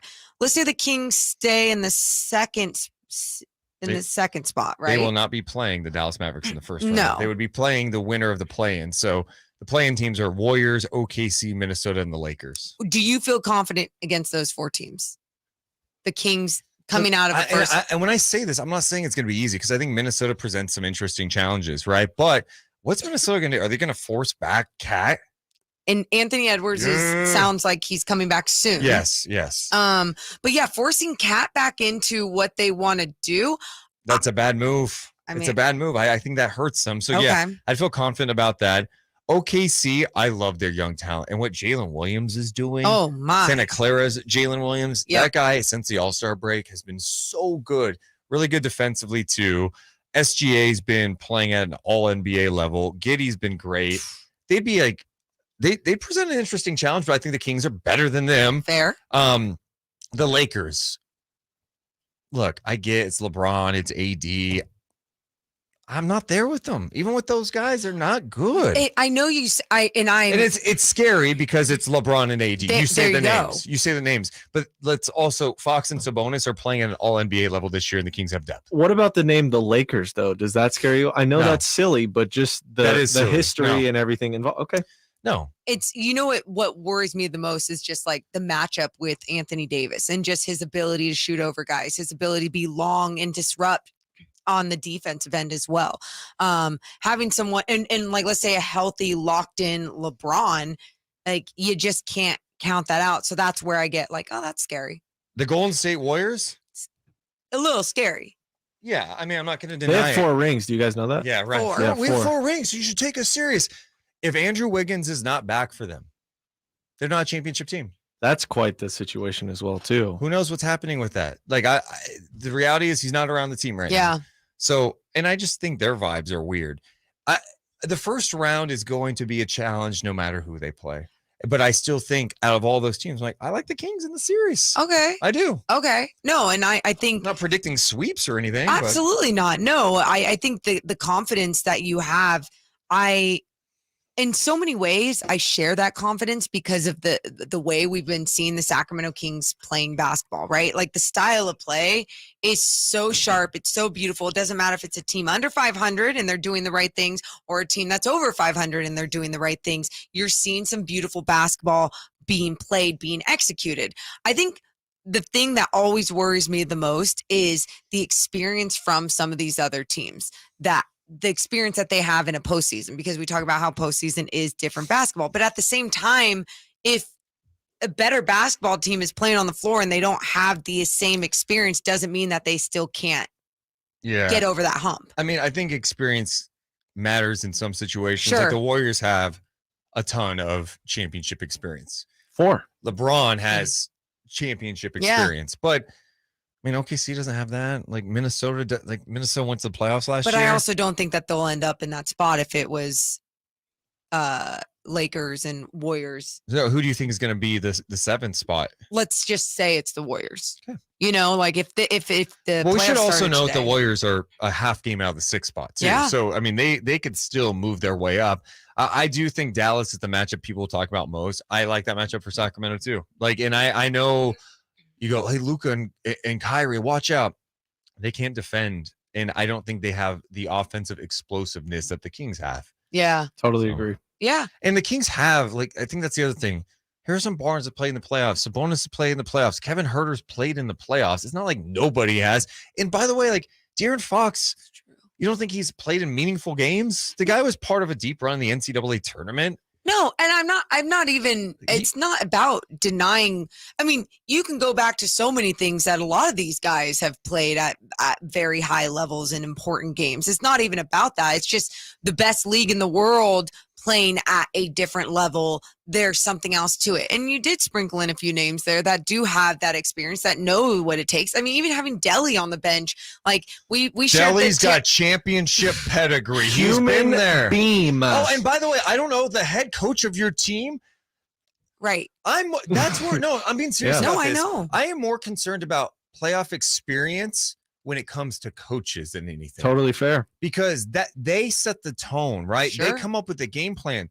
Mike Brown, talk about postseason pedigree. He's been to the finals with multiple teams. He's been on the Spurs coaching staff, Steve Kerr's coaching staff, his own coaching staff in Cleveland. He just won it last year. He just won it last year. And why were they winning it last year? Because Mike Brown's defensive adjustments, throwing all these different defensive coverages at the Boston Celtics on their way to a championship. So when your coaching staff has that level of coaching, adjustments, because that's what the playoffs are. Oh, it's about those absolutely. tweaks. When you have that, that sells the rest of the guys down. I think. No, I think that it's also a fair point. And that's why, and I mean, this Kings team has not done anything, at least, I mean, almost this whole season, but at least in the second half of the season, where they've shown anything that makes you not believe in them, right? Yeah. And their ability to play at the next level and to win at the next level. And Patrick in the chat says, and Brown's assistant coaches have a ton of playoff experience too. I mean,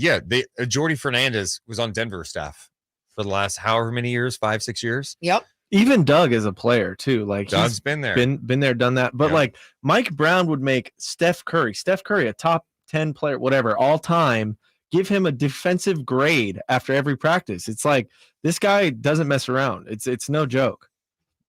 Coaching adjustments matter so much. If you've got a coach that doesn't have that type of experience, it could rattle them a little bit. Yeah. It could rattle their staff a little bit. It's gonna, But when your guy's been there, this is light work. Like Brown's not tripping about, I'm scared of the first round. What's going to happen? He's going to have his team prepared and ready to go. Kings have to go execute it, obviously, but they will be prepared and they're going to have the right game plan. There should be no worry about Brown. Especially there should be. I love the way that you spoke with so much confidence in that sentence is how you need to have confidence in yourself. But proceed. Okay. Well, I have more confidence in the Kings than me. So I don't know what that says about me's personality. But when the Kings started 0-4 and Mike Brown's just like, we got it. Okay. I may have not believed him fully then, but now if that would have happened again, I would believe him. You know why I believed him? I believed him because of what we were witnessing on the floor. Sure. And there was still good basketball being played. And it was like, okay, now how do we make this tie some loose ends up? To clean it up to make it a W instead of an L. That's a great point. Yeah. And I wasn't questioning his coaching at all. It's just as a Kings fan, I'm like, oh, we're 0-4 because we were 0-6, 3 years ago when they went to India and came back. It's like I was shook. But now I believe him. I believe him. If we lost 4 in a row, I would believe he would fix it. And then think about that. Coach. He started the season with a 4-game losing skid. Then the last long losing skid for the Kings came late November. It was a 3-game losing skid. Since then, they haven't had anything like that. Have we had 2 7-game win streaks? Because we've had a 9. Yeah. I think we had 2 7s. I believe. I think you're right. Yeah. I think you're right. Let's just say it's been an impressive season, man. Yeah, it's really 7-5. You get 50 wins. What do we think tonight? Kings Jazz. Before we wind things down, Kings Jazz tonight. The beam's got to be lit. I know it's the end of a road trip, but tonight when I look at that, Markkanen's out, Sexton's out, Clarkson, go take care of business, get up big, and I want to see Fox play under 30. I always say that. I always say take care of business, but truly, I'm right there with you, Deuce. With we need to see Matthew Dellavedova play tonight. And that's a good sign that you're up big, your guys are resting so they can get ready for the Boston Celtics tomorrow. But their mentality needs to be locked in, ready to go with this squad. Ain't going to be easy. What do you think, Nate? Kings by 5. Kings? Look at that. That's not enough. That's not enough? I need Kings by 20. Kings by 20. Kings by 25. He's lying to us. Either way, the beam's going to be lit, and we'll get you ready tomorrow on the show for a huge game. The Celtics in town. Kings and Jazz tonight. Kings Celtics tomorrow. Coming up next, it's Cattles and Rami. We love you guys, but we got to go. See ya. It's the Carmichael Dave Show with Jason Ross. Dana Jacobson. Dana, it's been so long. How are you? It's really nice being back. I missed the beginning part. I did catch the end, so I'm here. I said I don't like you, and I'm only coming on because that's what I expected. Carmichael Dave, and I was so thrilled that Carmichael Dave has a show because to me he was just calling in all the time. Yes. Carmichael Dave, and if it wasn't for him, I would not be doing this because I never liked you. The Carmichael Dave Show with Jason Ross, weekday mornings from 6 to 10 on Sactown Sports. For your everyday vehicle, right now you can get 5 quarts with an STP oil filter for only $26.99. Do the complete job for the right price. Get the parts you need when you need them at AutoZone or AutoZone.com. Get in the zone, AutoZone. Restrictions apply. If the sticker price markups that new car dealers are demanding are scaring you away from a brand new vehicle, you can still get the vehicle you want and save thousands at M&S Auto on El Camino right off the Cap City Freeway. M&S Auto has literally hundreds of gently used but beautiful Silverados, Rams, and Tacomas. And if you love muscle cars, they've got Challengers and Mustangs too. M&S Auto Sales. Great cars and trucks and fair deals every day. Come and get yours. MSAutogroup.com. At Ashton & Price, we get injury victims to yes. Experience, yes. Ashton & Price has been around for over 25 years.